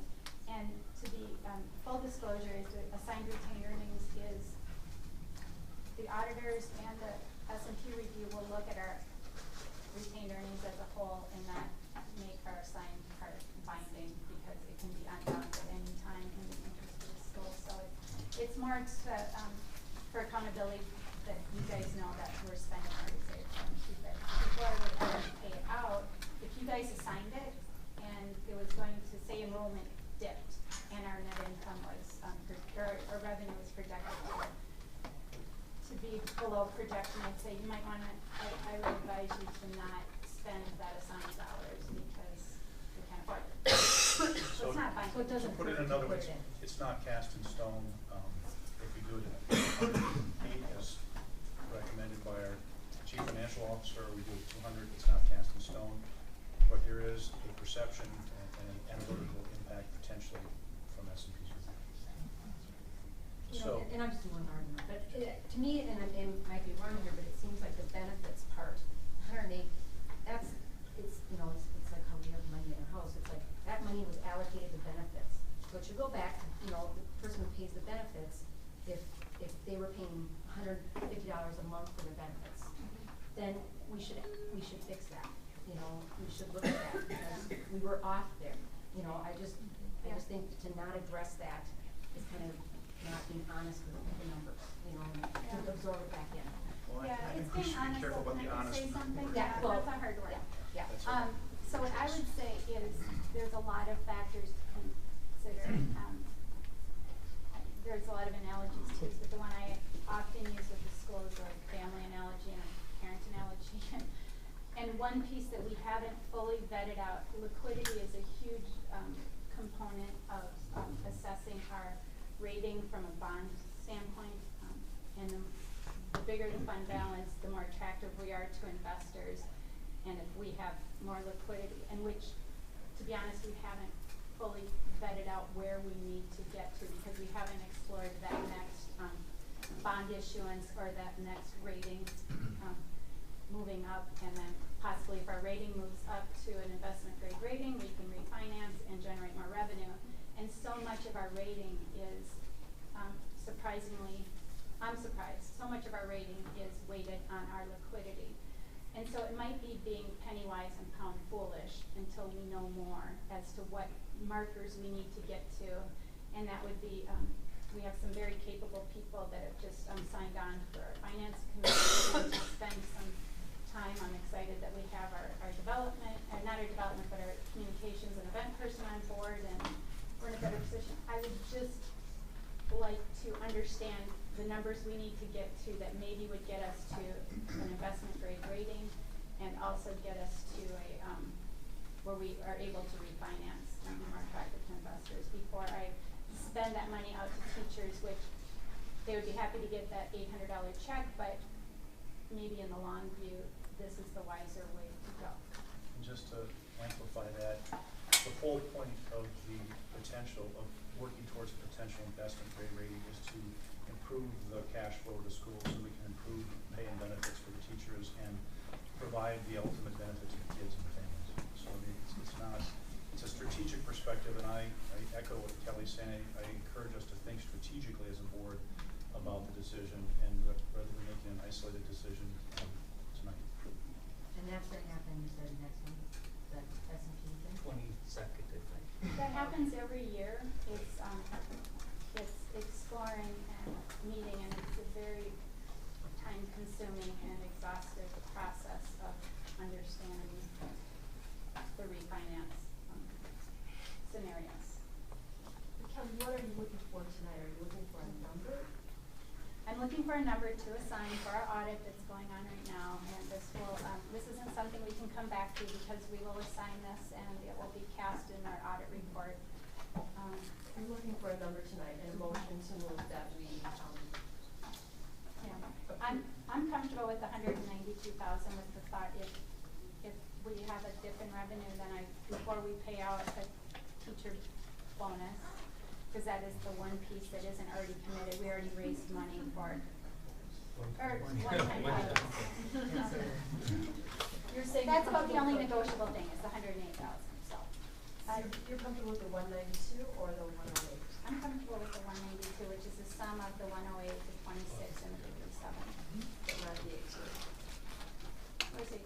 Yeah, that sums into, I missed bolding that, but the 54, the 1874, the 593, and the 424 sums to 57,000. And that's the fundraising pieces. So fundraising is raised with the commitment that it would be spent on that. I believe you have them as a board.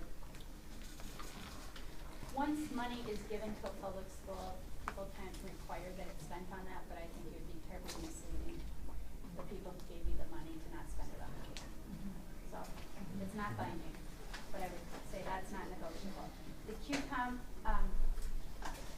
again, we have the money, but you sat in the QCOM.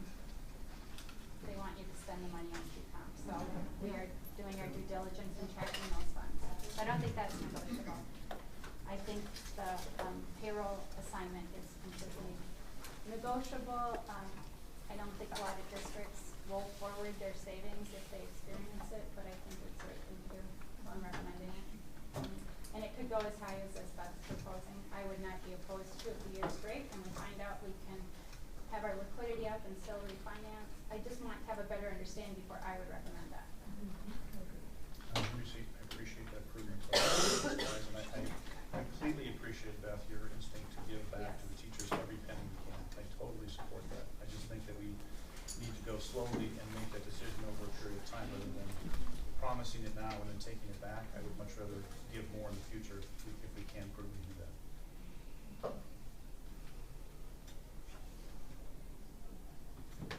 Any further discussion? Looking for a motion to approve the retained earnings That's fine, we can. as presented. So moved. Is there a second? Got three of them. Who wants to be it? Give it to Shane. He was last. Thank you. All in favor? Aye. Opposed?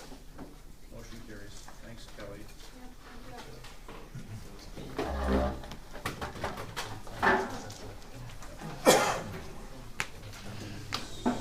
So we're going to reverse things a little bit and talk about the homework committee and then talk about the board terms under the strategic initiatives.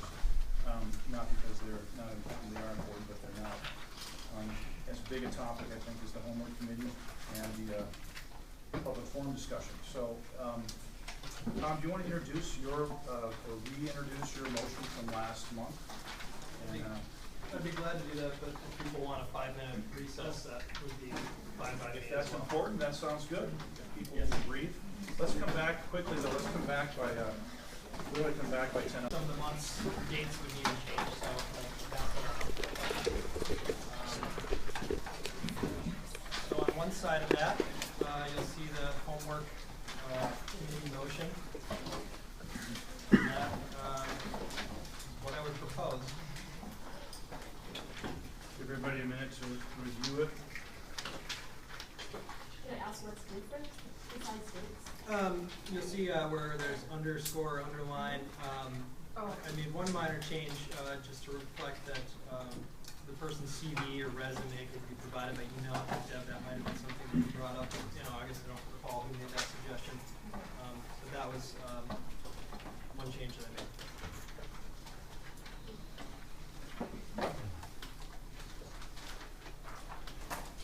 All right. I asked John to solicit input from the admin team on the motion, and I'd like to pass those around, and the teachers, the faculty, of course. And so there's some comments and questions coming around that relate to this motion on the homework committee.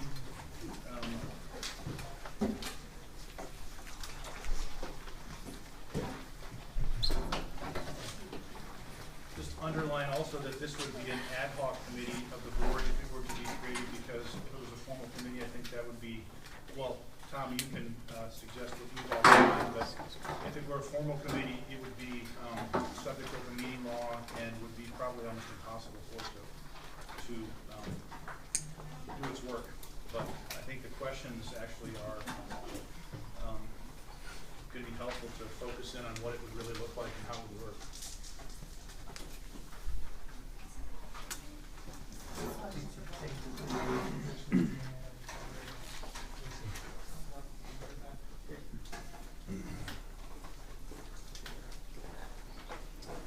So I open the floor for discussion. Anyone who has any thoughts on the motion itself, wants to address any of the questions, these all came from, again, the admin team and the teachers. I'll stick my nose in here and get it going. I do appreciate the fact that we were able to review this for a month. I made terrible snap decisions. My wife doesn't even allow them. And so certainly it wouldn't go with this. I have to be honest in the fact that I think this recommendation, this motion has raised more questions for me than it's answered. I don't believe we're giving this committee a direct purpose or a specific goal. And I think if you waste people's time when you don't give them a job to do and you don't tell them really what that job is. I think it's lacking in teachers from every level. It's lacking in administrators. Teachers and administrators are our greatest resource when it comes to that, and I cannot give it my full support for the way it is. Now, the sad part about this is the fact that the teachers, the ones that I've talked to, have read this and have felt betrayed and disrespected. Now, that may not have been the intent of the thing, but certainly that has been the collateral damage. I would invite this proposal to be rewritten after the questions have been answered and resubmitted for our consideration, and I will not vote for it tonight. I think what's kind of sad is that the questions for the board meeting, because we don't have open forum, we don't know what the questions are from the parents in the community regarding this. But I just think that, I think when I looked at this homework committee, it's more of a thinking group. It's looking at best practices. We do this all the time in government. So what are the best practices that are out there? What are the best practices of other charter schools? Because I think, for me, where this became more of an alarm kind of thing was when the typo occurred, and all of a sudden it was like, we're going to be doing an extra hour of homework why is that? Where does that come from? How does it benefit my child? You know, what research shows that this is gonna have me a better graduate or a better, you know, college person or a better individual. And so I think it's more of a work, that's why I look at it as a working group that's just gonna look at what are the best practices out there, not changing and coming back and reporting to the board. This is what we found. Yeah, it says that they report back to the board. I guess the piece that I was most confused on, and I brought this up at the last meeting, is if you look at number 1, a committee is established to study the issue of homework. And I guess I don't know what the issue of homework was, and the teachers also, that I spoke with, also said, well, what is the issue of homework?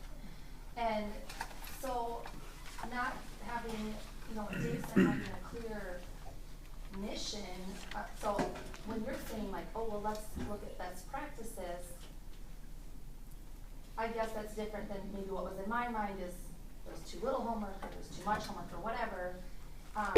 But when I think of people looking at best practices, I don't consider a committee of a majority of parents as that being a productive use of time. When I think of best teaching practices, I would go to our teachers and our administrators and our teaching and learning coordinators. So I'm But guessing this is like, again, this is like, we're not looking at curriculum, we're looking at homework. We're looking at the work that happens at home and how that affects our families. And I, you know, and I know that you brought up like a forum and having a log. I don't know where that is at now. The log is a common tool that. But like you were gonna do a more formalized, Yeah, you but- said that last night. But I just want to pick up on the Yeah. log thing. So when parents, like our family, struggle with homework at times, and we go to the teacher will ask us to track for at least a week with a homework log, the study habits and time of homework being done in our home, and then we go back to the teacher and talk with the teacher about that. So that's an existing tool that's over there. But the homework informational meetings or forums is something that we're going to work very diligently to try and hold in October, and maybe even actually, subject to the open forum discussion, have an open forum on homework in October. so, can I Please. go back? Okay,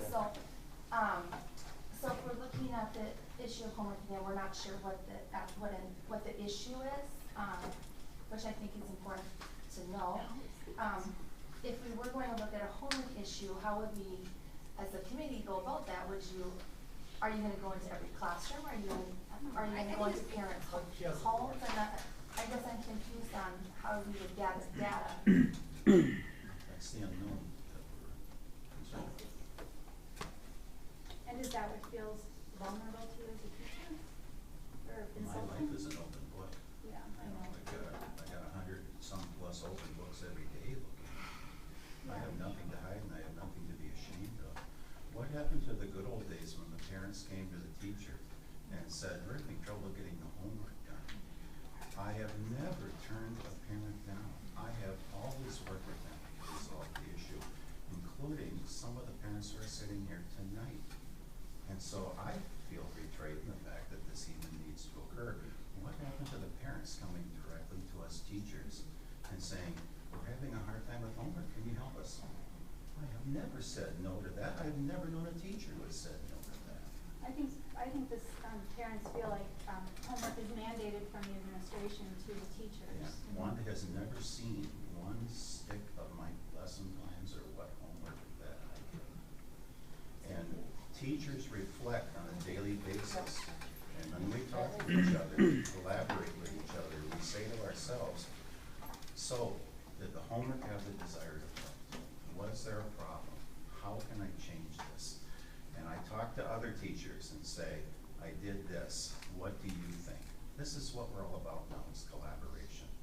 We have nothing to hide, everything is out in the open, and we do what we feel is best for our students.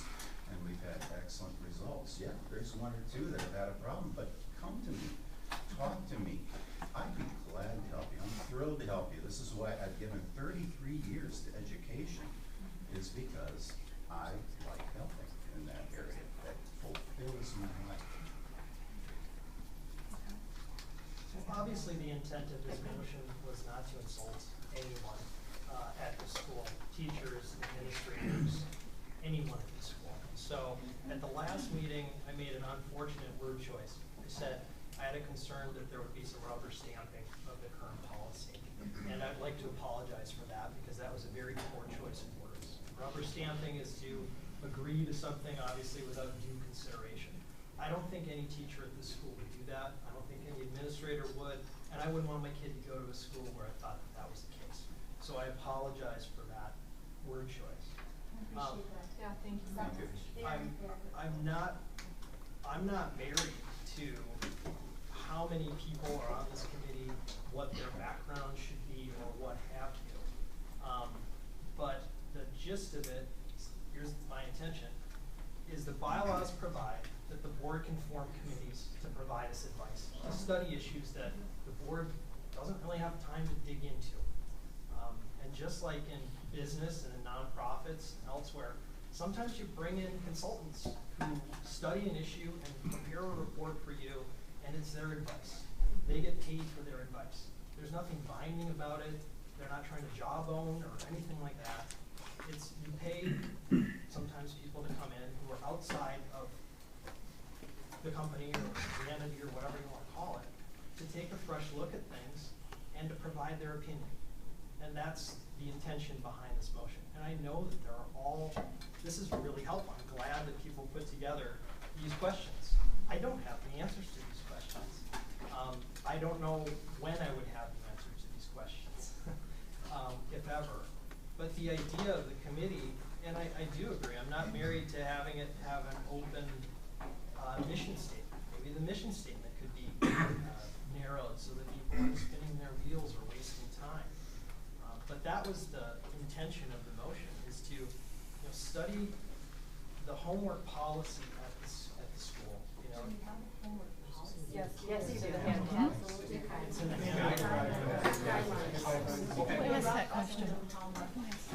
Because there isn't a policy that says you must, that guys in first grade get 1 half hour of homework per night. Is there a I think policy that? what we try to do with that is to offer numbers, but it's so hard to offer a realistic number in a range, and that's always accurate consistently day in and day out. And I think that is one of our challenges. So, I mean, I think to the point, I mean, if we just said there would be homework and left it at that, we'd still have probably this question of what's valuable and what's not, and whatever, but right now we have numbers and that are attempting to do that. So the homework habits were what they were, and we attempted to define it in We a. attempted to average them so that we could ramp up without kids having these huge adjustments that we know, that was the goal and continues to be the goal. But it seems like parents are greatly questioning if their kids need to do all this homework to get to where they want their kids to be. And they are questioning your judgment on how much it requires. And so they want to examine if that is best practice or if you're a little over or Right, not. it sounds like the intent of the. No? I think it's again to facilitate a discussion about what the best practices are. I mean, again, regarding to the guidelines, and to go from there and bring it forward. I mean, I've read things where it says, more homework's better, less homework's better. So it's like, because I know, it's like if I ask you, what did we base our philosophy on homework? That's what I want the answer to be. I want a concrete, like, this is why we have a homework philosophy. This is why we value homework. This is what it does for your child. I think that's exactly the right word, Beth, philosophy. I think that is a key word to have in this discussion. And I think it is more of a discussion than a committee probably, but that's just my thought. This is an open forum of the board. It's informational meetings. Parents, where it can be interactive and parents can express themselves in a constructive way, address and have questions answered. But the philosophy piece, I mean, there are all kinds of philosophies of education. Our kids have attended Montessori schools, Waldorf schools, traditional public schools, private schools. this school is a college preparatory school. And by definition, a college preparatory school, as Andrew alluded to or suggested, has to ramp up the homework gradually over a period of several years to get to high school, where you're actually developing the skill set and the study habits to step into college and be fully functioning without remediation.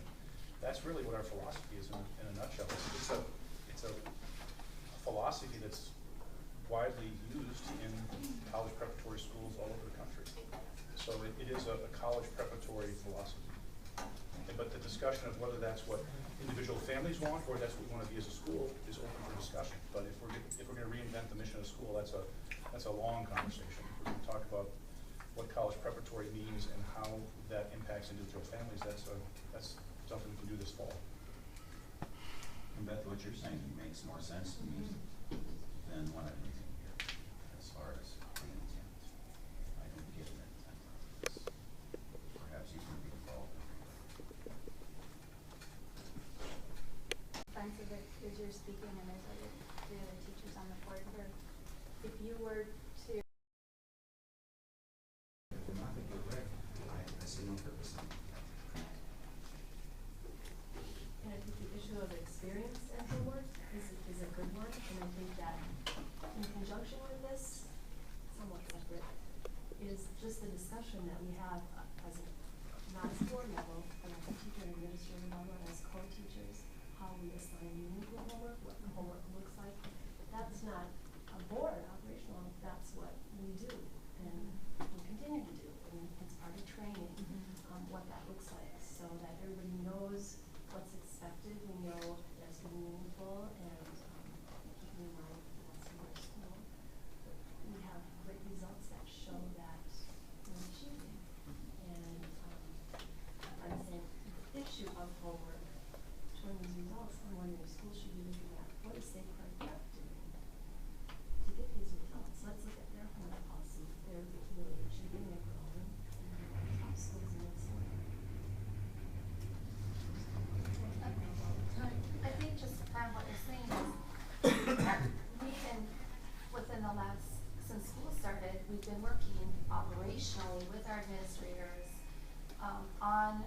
we've been going through homework, we've been talking about what does it look like in every grade, how can we make adjustments, how can we make sure that it is this thing, which is an operational scale, right? So that's administrators and teachers, and I'm not sure how that fits in with a strategic place up here that where the board is. So I just feel like that's more operational than strategic. And I know we have been working really hard on that. And as a teacher who's on my third grade now here at the school, every grade that I worked at, including this month, we reflect and we make changes, and we give out spelling words on Fridays instead of Mondays so students have more time to spell. I mean, we're doing these things so that things are better for our students and our families, and we are working at it, and it is a daily reflection.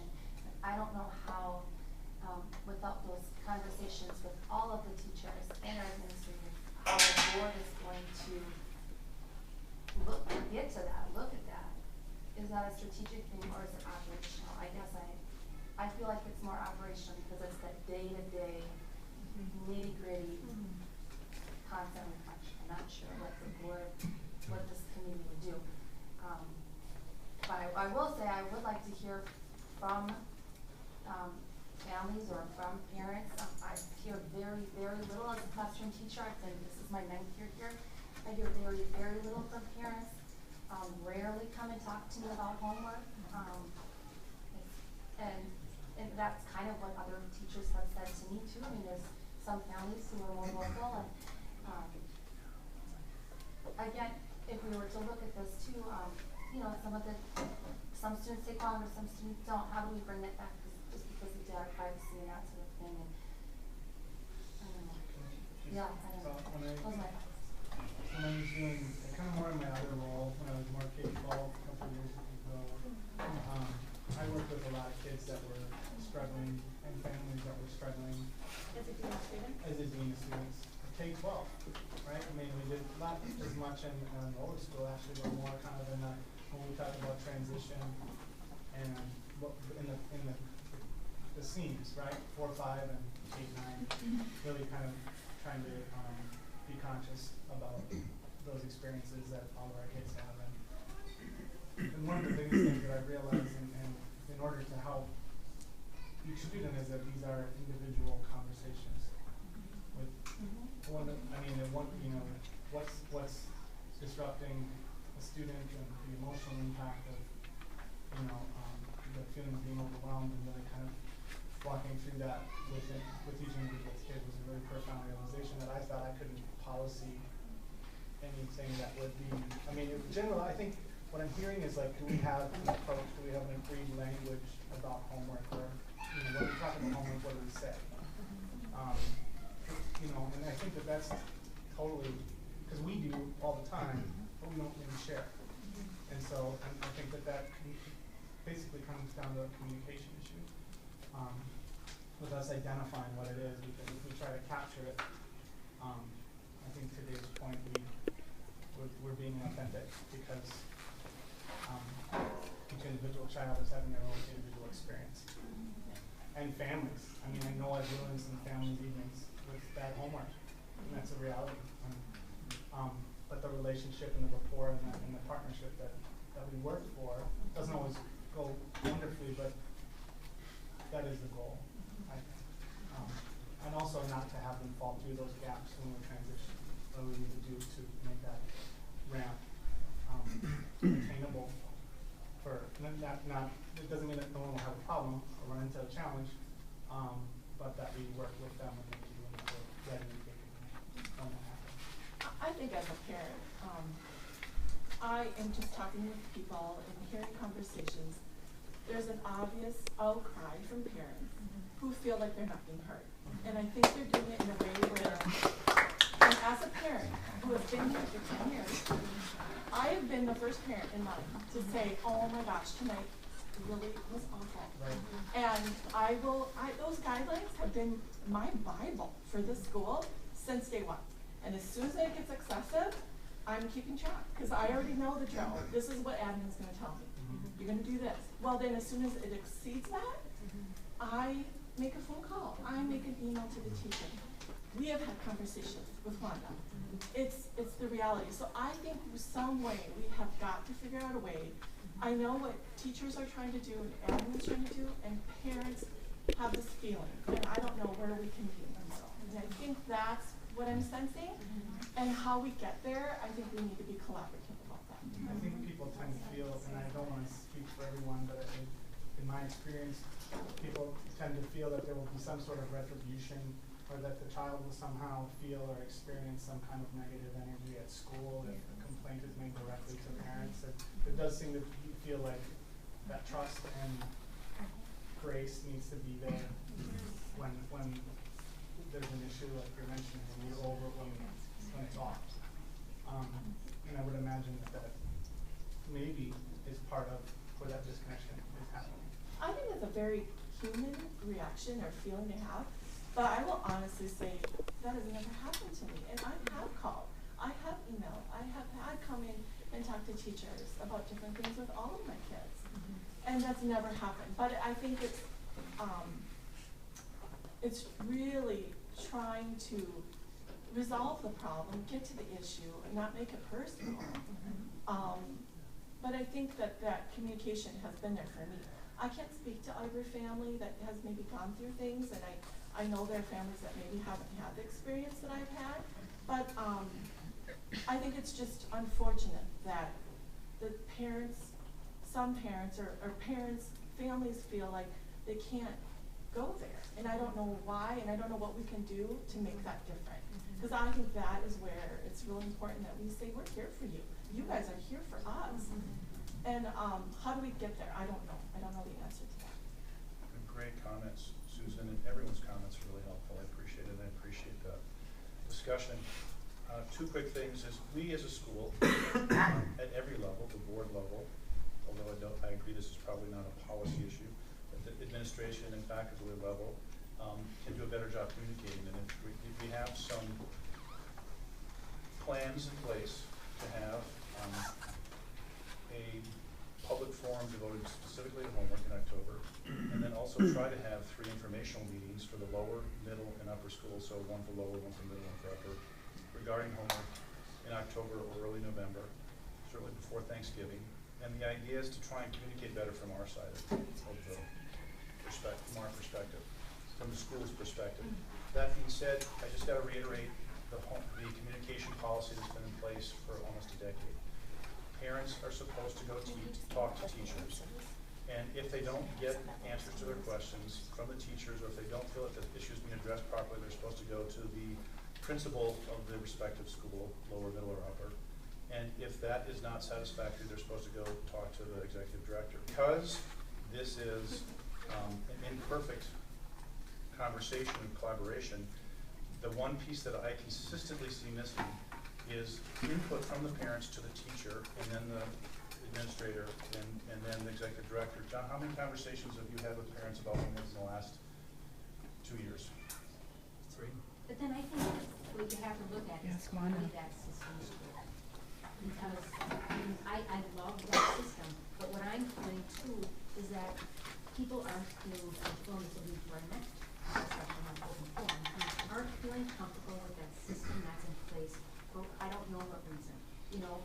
But I think we need to make sure we're valuing that and respecting that.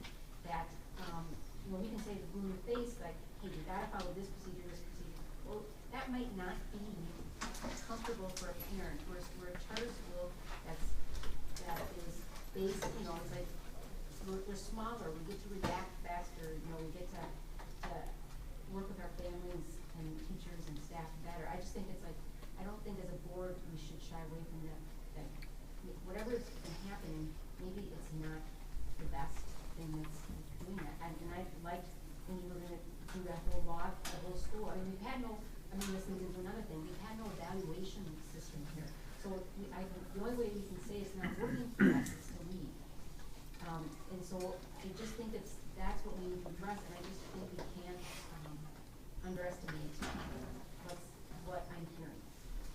So 2 quick comments in response. I love the idea of a working group, and the idea that there could be a group of parents, maybe under auspices of the parent group, or independently, to try and study the issue. I'm not sure it rises to the level of a board committee, formal or informal, but it's up to the board to decide. In terms of communication, and I hear very clearly what you're saying, Beth, it's not working. I respect your perspective on that completely. So what would you suggest tonight or in the future? It's welcome to think about it, take a while to come up with some ideas.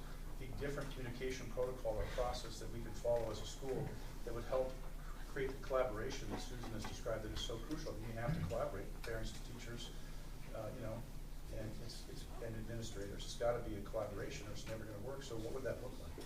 Having an open forum. Having a place where parents can come and talk and ask the same questions that staff is asking of the board.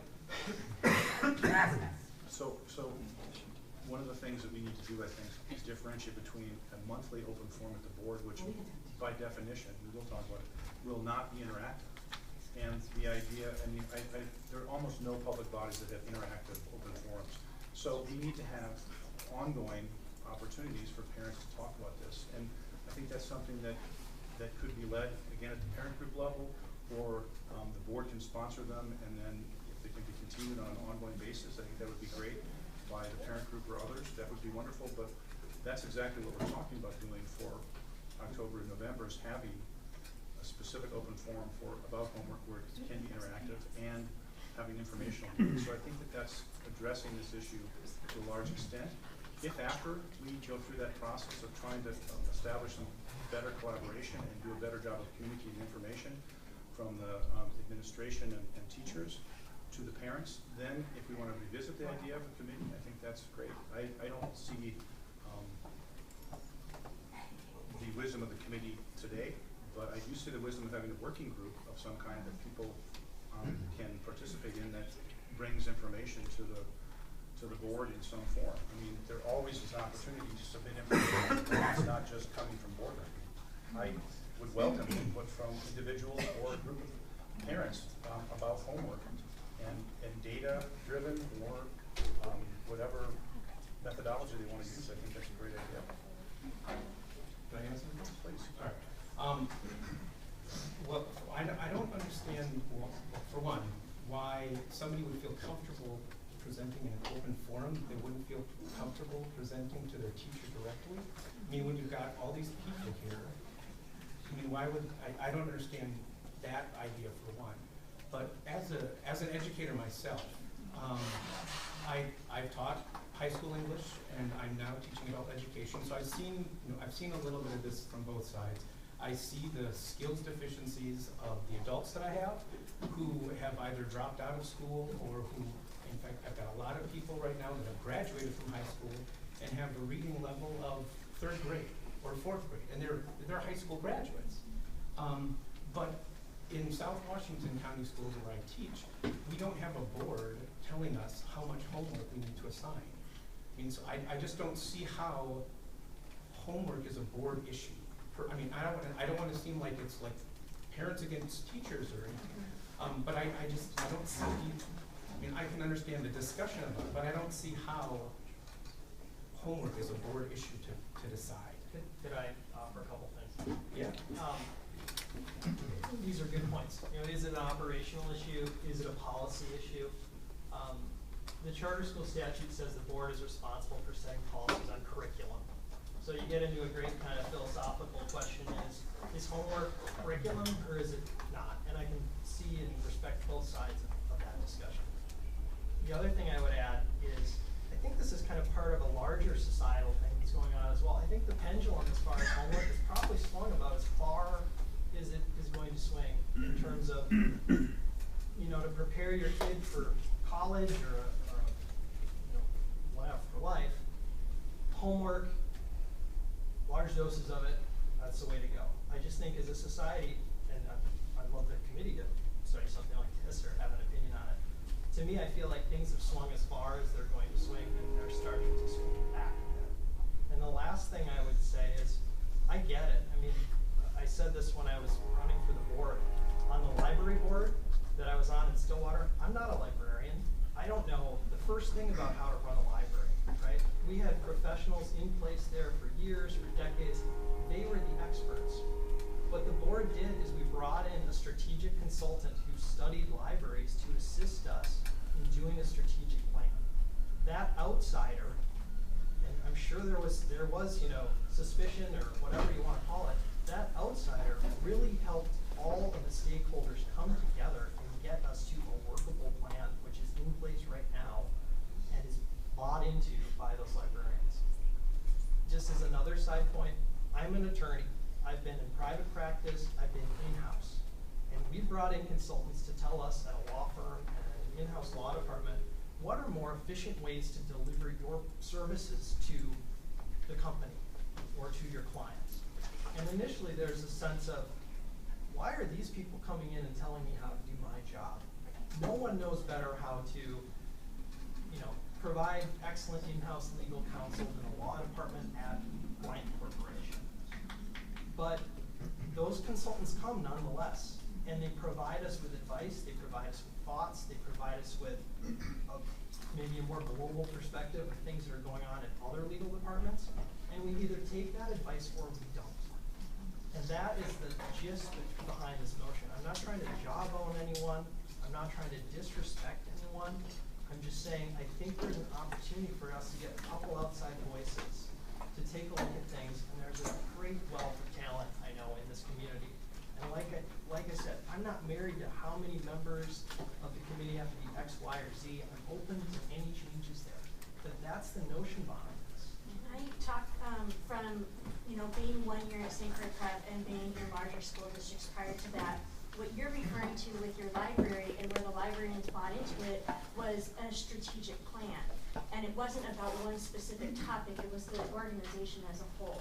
And I've gone through strategic planning in the bigger school districts where an outside consultant came in and they facilitated a conversation with parents and administrators and teachers so that the buy-in was there. It wasn't one specific topic. It was the overall setting goals and then how do we reach those goals. and what were our goals and what was our mission. We evaluated all of that in a larger strategic planning, not one specific avenue of just looking at homework and saying, is this effective? Because in the 1 year I've been here, I've had 2 phone calls and 1 parent meeting about homework. So that, I mean, I haven't been here long term, but in 1 year, that is my experience here.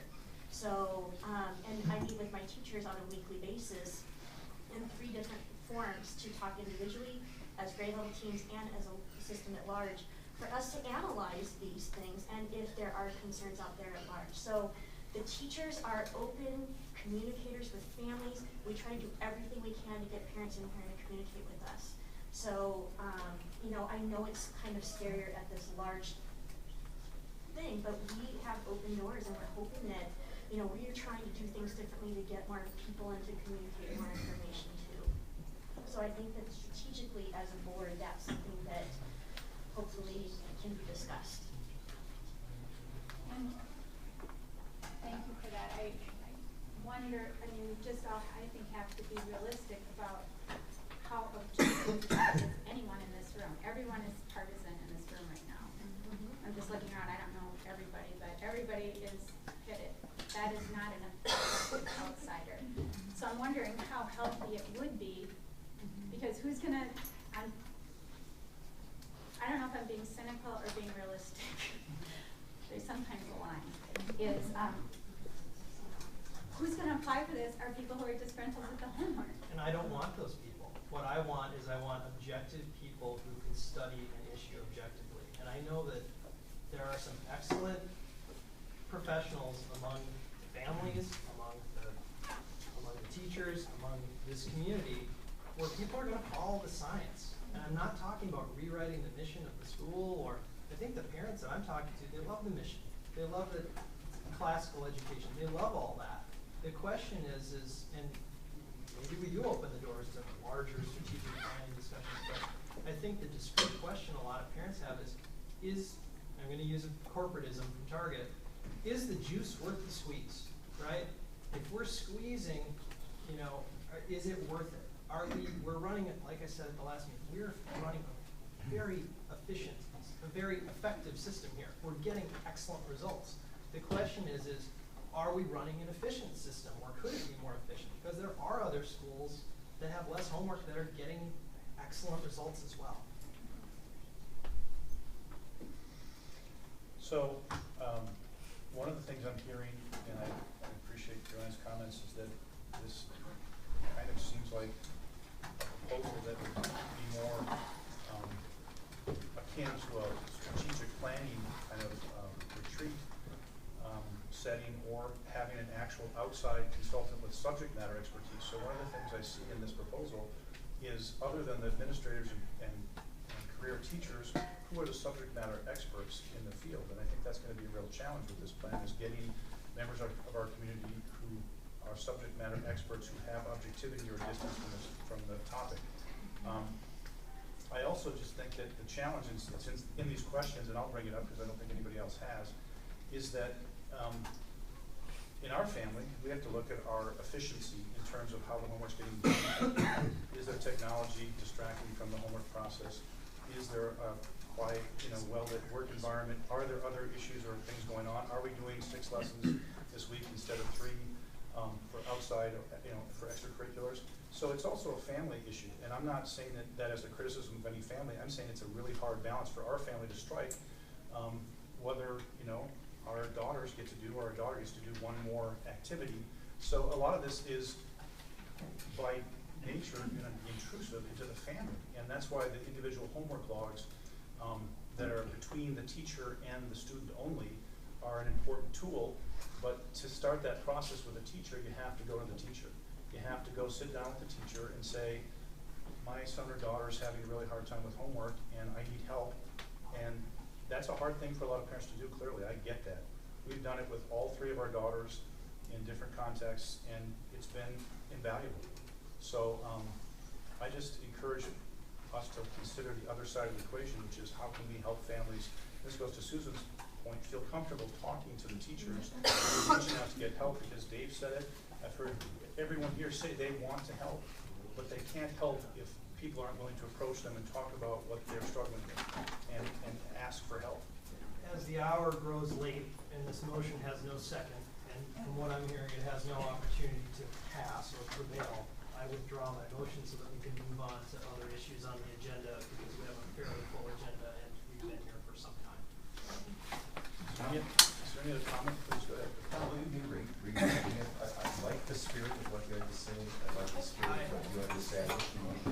I won't, and it's because I would certainly have the spirit of what you guys. I like that. I think that was very beneficial. Okay. Any other comments other than Dave's comment before we move on? I have one comment.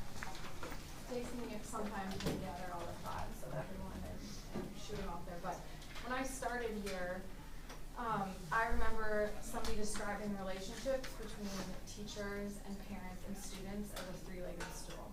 And I remember reflecting on that as a new teacher, and I am not a veteran teacher, but as I continue to go and working with new teachers and other teachers, the relationship between a teacher and a parent and a student is really important. And so on the parent side, I hear that for some parents has been broken between the teacher and the student. And on the teacher side, teachers are feeling that too. So I am not sitting in this representing teachers saying I don't think that there is a solution, because we want to find something that can bring that relationship back together. But like you said, we just have to figure out what that is going to be. And so I think that's really important to keep that in mind when we're having these discussions. It's about the kids, and in order for the kids to be successful, the parents and the teachers have to work together. And that is going in no direction but just saying, I just want to keep that as our focus when we're talking about this. So. Thank you, Amy. I will just add that this is not the end of the discussion because the motion has been withdrawn. There's a commitment from the administration to communicate about homework and to provide an opportunity for parents to communicate with the board and with the administration in a public setting. So I look forward to that conversation continuing. I think it's a good conversation, and I am grateful that the topic was brought up, and I appreciate us having a chance to talk about it tonight. Let's move on to the public forum. Speaking of talking, and there's on the back side of paper that Tom handed out, I believe there's a redrafted version of his motion for a public forum.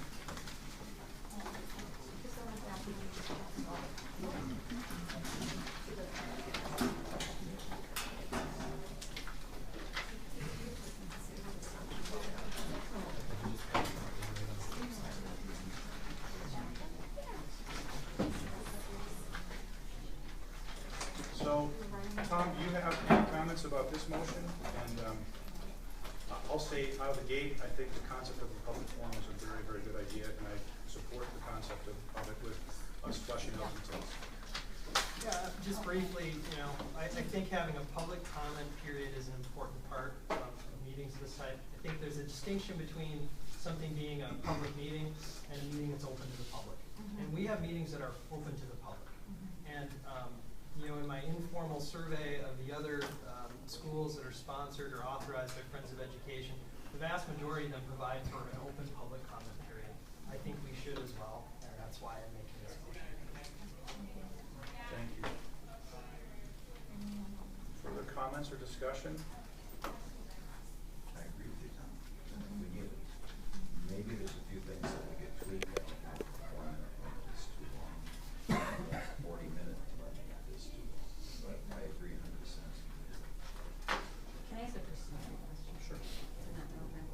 So I second the motion. Do we have a discussion, or do we do a discussion first and then discussion? Technically, we would have someone move and a second, and then we would have discussion, but So you have a second. if you would like to be formal under Robert's rules, that's fine. Yeah, I made the motion. You just introduced it, so I was just going with the discussion based on the introduction to see if there was someone to move in second, but if you'd like to do it the other way, that's absolutely fine.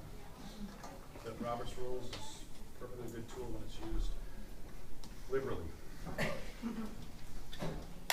And David, are there proposed changes you have then? Because again, like item 11, I think I'm in favor of eliminating as well, because again, it's getting late, and I think that maybe this is something that, you know, we should look at future meetings.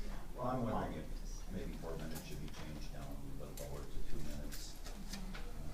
40 minutes is a good amount of time to go through. And perhaps even if more than one person, it isn't 7, more than one person is speaking on the topic, they ask just to have one person speak on the topic. But I think that we should definitely get it going for next week, whether we adopt this 100% or not. That we should, we've already said we're gonna have it, right? Okay. And are we going 2-minute limits or? Well, I think we said we're gonna have open, a couple of things, discussions on homework in open meeting environments where people can interact. Those are the October and November. And then, but this relates to, standing open, comment during, or public comment during our board meetings. So I think, So there's 2 different things. so this is more board related, the other one's more operational. And teachers are able to join in. Of course. Please. Okay, so I also think it's important for the school to hear our parents and our teachers. I've read a lot of public forum guidelines, so I like more than I should have. And so, yeah, so there's just a few things that I think that I'd like to bring up is that maybe we could add as bullet points at this being appropriate time. Please. Okay. I would bring up the point of what Dave said about the time. Most of them that I read were a 30-minute limit, and it was 2 to 3 minutes, so that kind of varied. Most of them, I think almost all of them had some sort of point on that the group needs to pick. If there's a bunch of people playing, there's that, and also. It's really important to me also, number 10, when we talked about the lab previously.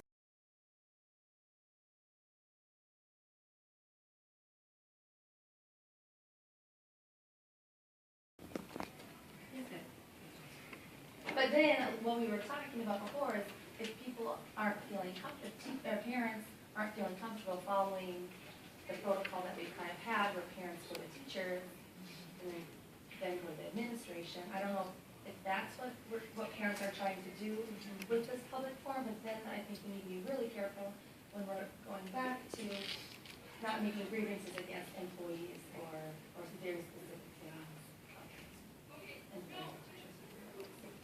I would kind of encapsulate that excellent concept of quote, and just no ad hominem, no personal comments about anyone at all. I mean, I think we have a very strict rule that, you know, if someone's name is mentioned specifically in any negative way, it's out of bounds. And then also some of them had It's gotta be theoretical. some of them had where if a person wanted to speak and they did break the rules, there's like a consequence. Someone wanted to come out, I'm just thinking of some of maybe our past history. If someone wanted to come up and speak and it was of the inappropriate nature that we would have decided as a board, what is the consequence for that? Good question. I'm just afraid of like the gotcha moments, and then it gets put on YouTube. You know, I have a fear of that sort of thing happening. I don't feel that's a productive use of our time as a board, and it's not representing our school well, and our parent body, and our teacher body. I'm gonna say that I'm gonna support the motion as it stands.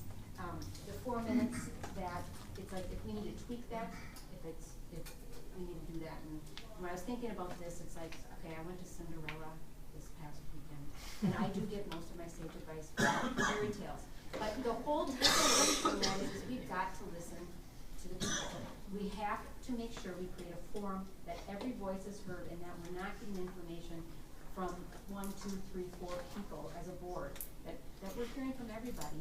And I think that restricting it, you know, like absolutely you can't say something specifically, but, you know, to restrict that one person can talk about a topic, every individual person has a different experience on that topic, so that they have a right to do that. We're also a public entity, and we need to make sure we respect that part of it. I get that, and I understand what you're saying, so I think when we've been talking about, you know, having if homework is the issue, we've been talking about having that open discussion so many people can speak. But everything that I've read, says it's more than, if there are many people who want to speak on the same topic, they need to pick a spokesperson. Put a 7 on No, this it's motion just- as well. It's already in the It's in motion. the So- motion. It's still out of public school. Everyone gets to speak. You know, what I would say is trust the parents, right? I don't expect parents to come in here with a big axe to grind and say, Mrs. Clark is giving my kid too much homework and blah, blah, blah, and Mr. Bible is this and that. I honestly don't see that happening from the parents. So just as much as trust and respect's a two-way street, right? We have parents in this community, they have shown the wisdom to send their kids to this school. Let's trust them.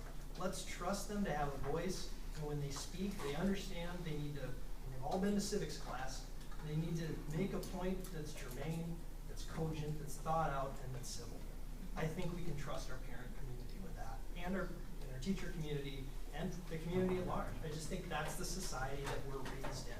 And I've rarely seen these things turn into, you know, I think when that goodwill is there, I don't see a lot of things to be concerned about. Can you give me a little bit of history on when we have done these in the past? And I haven't been a board member for that long, because I believe that we've had them before and then we stopped having them, so the past situation.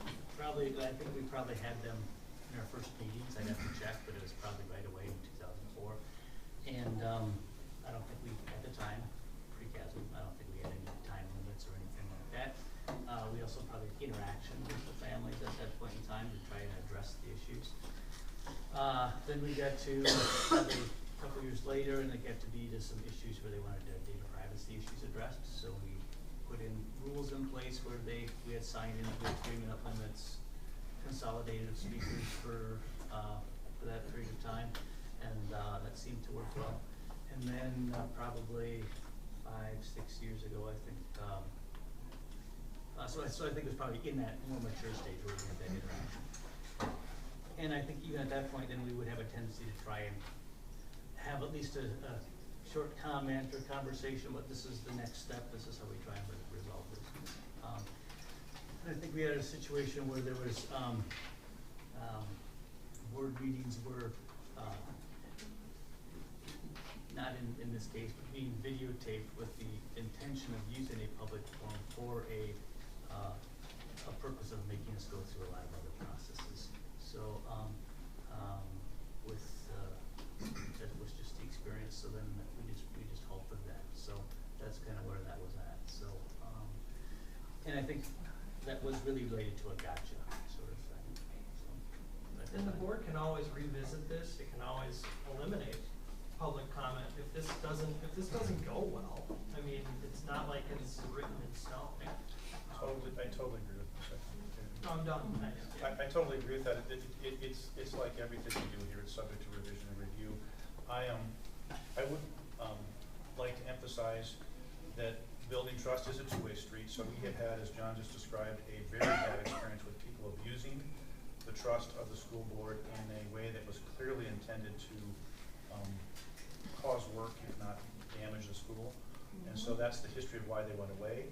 And so there is a lack of trust from this chair with that history, but I totally support the concept of an open forum, and I think we should go back to it with the understanding that we can build trust. And I would make 2 comments on specific details. I strongly encourage us to circle number 7. We already, the motion already contains the clause to aggregate similar issues, and I think 2 minutes is a sufficient time to describe those things.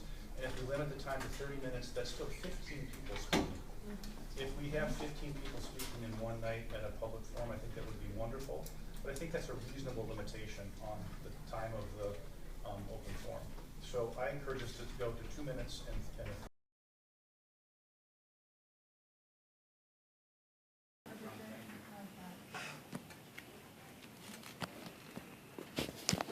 And the issue that they would sign in, should there be like a sign in time and a place so that people know?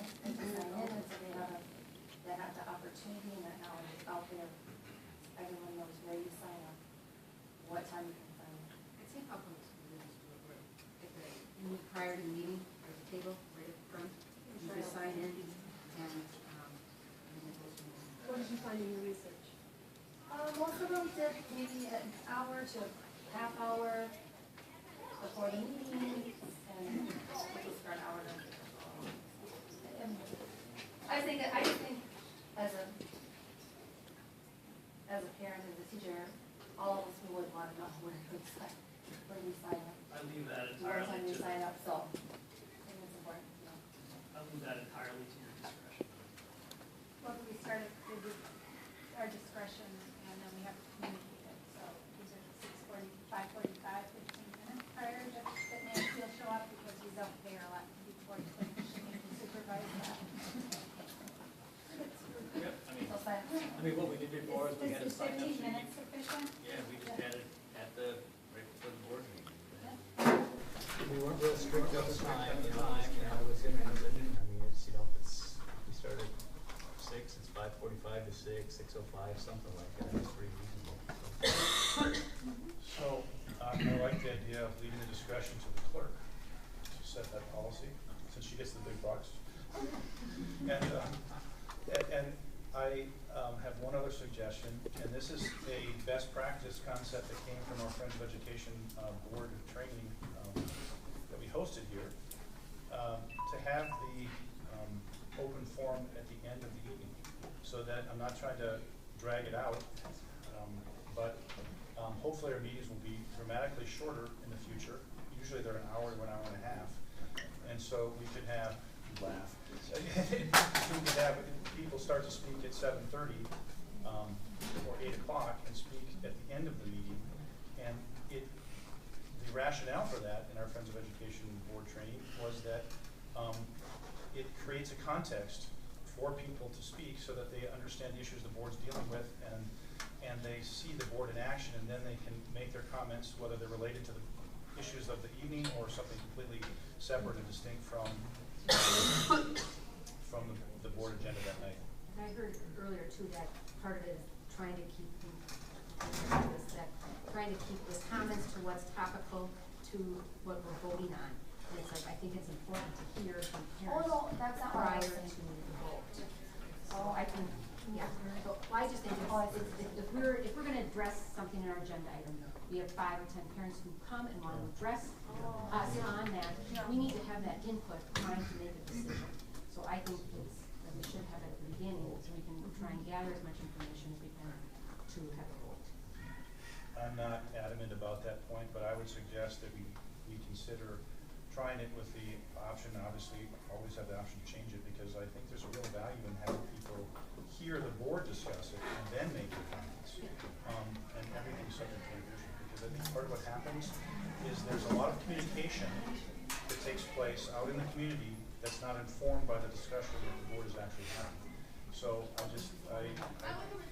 not dig my heels in on any of this, but I think it's really important for people to hear the discussion and then make comments, rather than make comments based on what they think the board is addressing or talking about. So that's my 2 cents on that. For what it's worth, my 2 cents is to have it at the beginning of the meeting for the reason that that's stated, just because if there is something on the agenda that comes up later, it gives people the opportunity to give their comments on it, uninformed in some cases, as they may be. Fair enough. Okay. Any other comment? So we made a couple of changes, so I'll just reintroduce the motion as amended to reflect the things that I walked through. October 1st, 30 minutes, 2 minutes speaking time, and strategic issues, 8 rather than matters, and striking 11. I second the motion. Any further discussion? All in favor? Aye. Opposed? Motion carries. Thank you, Tom. All right.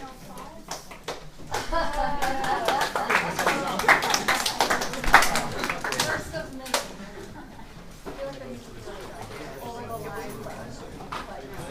Please.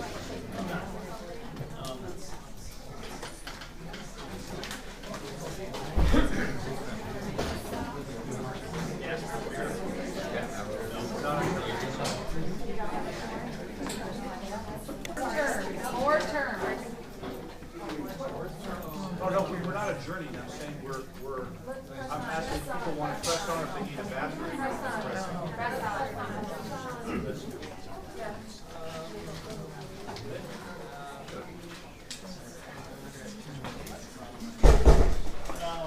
Let you decide, but I think there's different ways to stagger that. So, from a succession perspective, would you like to have, probably like to have those staggered? Whether that means some people have 3-year terms, some have 2-year terms, whether some have 4-year terms. But I think it's important to make sure that we don't have over half of our board turning over all the time. So I think it's probably, we'd like a third, and a third. At least that's been the conversation. And then when you do that, do you do it by lottery? Do you do it by votes? Those are really the options. So when that conversation now we can, if we want to defer it, that's an option as well. Also, items we need is compensation committee, which we talked about from the perspective of. And Jim was appointed, right? Jim, your current position? I just want to make sure it says E. The only items correct there are the date terms expired. So those Initially elected, subsequently appointed. Correct. So if you went by my original term, it would have expired in 2016 and I was elected, but then I was appointed to a term that ends in 2017. The purpose of this spreadsheet was twofold initially. One was compliance with MDE related to training. The other one was compliance with MDE related to board membership. And then one was with Friends of Education. So it's a spreadsheet which is updated, and the only thing accurate there is the. It was literally on the agenda a year ago. So this is kind of a hangover from the past, but I think it's a year old. I make only the suggestion that if we want to talk about it tonight, that's great. My preference would be to have a discussion tonight or at a future date about the optimal board turnover, so there's not more than 2 or at most 3 board members leaving the board at the same time. And then have a lottery rather than a choice based on the number of votes, because I think that once you're elected to the board, you represent all 600 families, you represent all 1,200 kids, and you don't represent any number of voters. But I don't, if people want it to be based on the vote count, I'm not going to argue about that. I just like the principle of remembering that as directors of a nonprofit corporation, we represent all of the families at the school. So are we just, It's up to the board. It's 9 o'clock. I'm a plow horse, man. I consider all night. I make a motion to postpone discussion until the October meeting. Can you remind me, they all elected, it's either a 2 or 3-year term? I think that they were all elected for a 3-year term. And I think that the question is, do we want to try and go back and have everyone fill one of the vacated terms? And really the optimal thing to do as a board would be to collegially and collaboratively figure out the best succession planning that will give the board the most continuity, so that we never have more than 2 or 3 people leaving the board in any given year. so are you saying the lottery would be? There's a motion and a second to postpone discussion until October. And I think we're having some preliminary discussion. Just wanted to make sure that's what we're discussing, whether to postpone it or not. It sounds like people wanted to talk about it tonight. Do you want to be heard? Or do you want to defer the motion? Second on one. Second. Any other further discussion is what I asked for, Tom, when Beth spoke up. Oh, sure. Yeah, so that was the question, is there any further discussion? You want to be heard, Beth, or are you finished? Okay. Hearing no other further discussion, meeting is adjourned.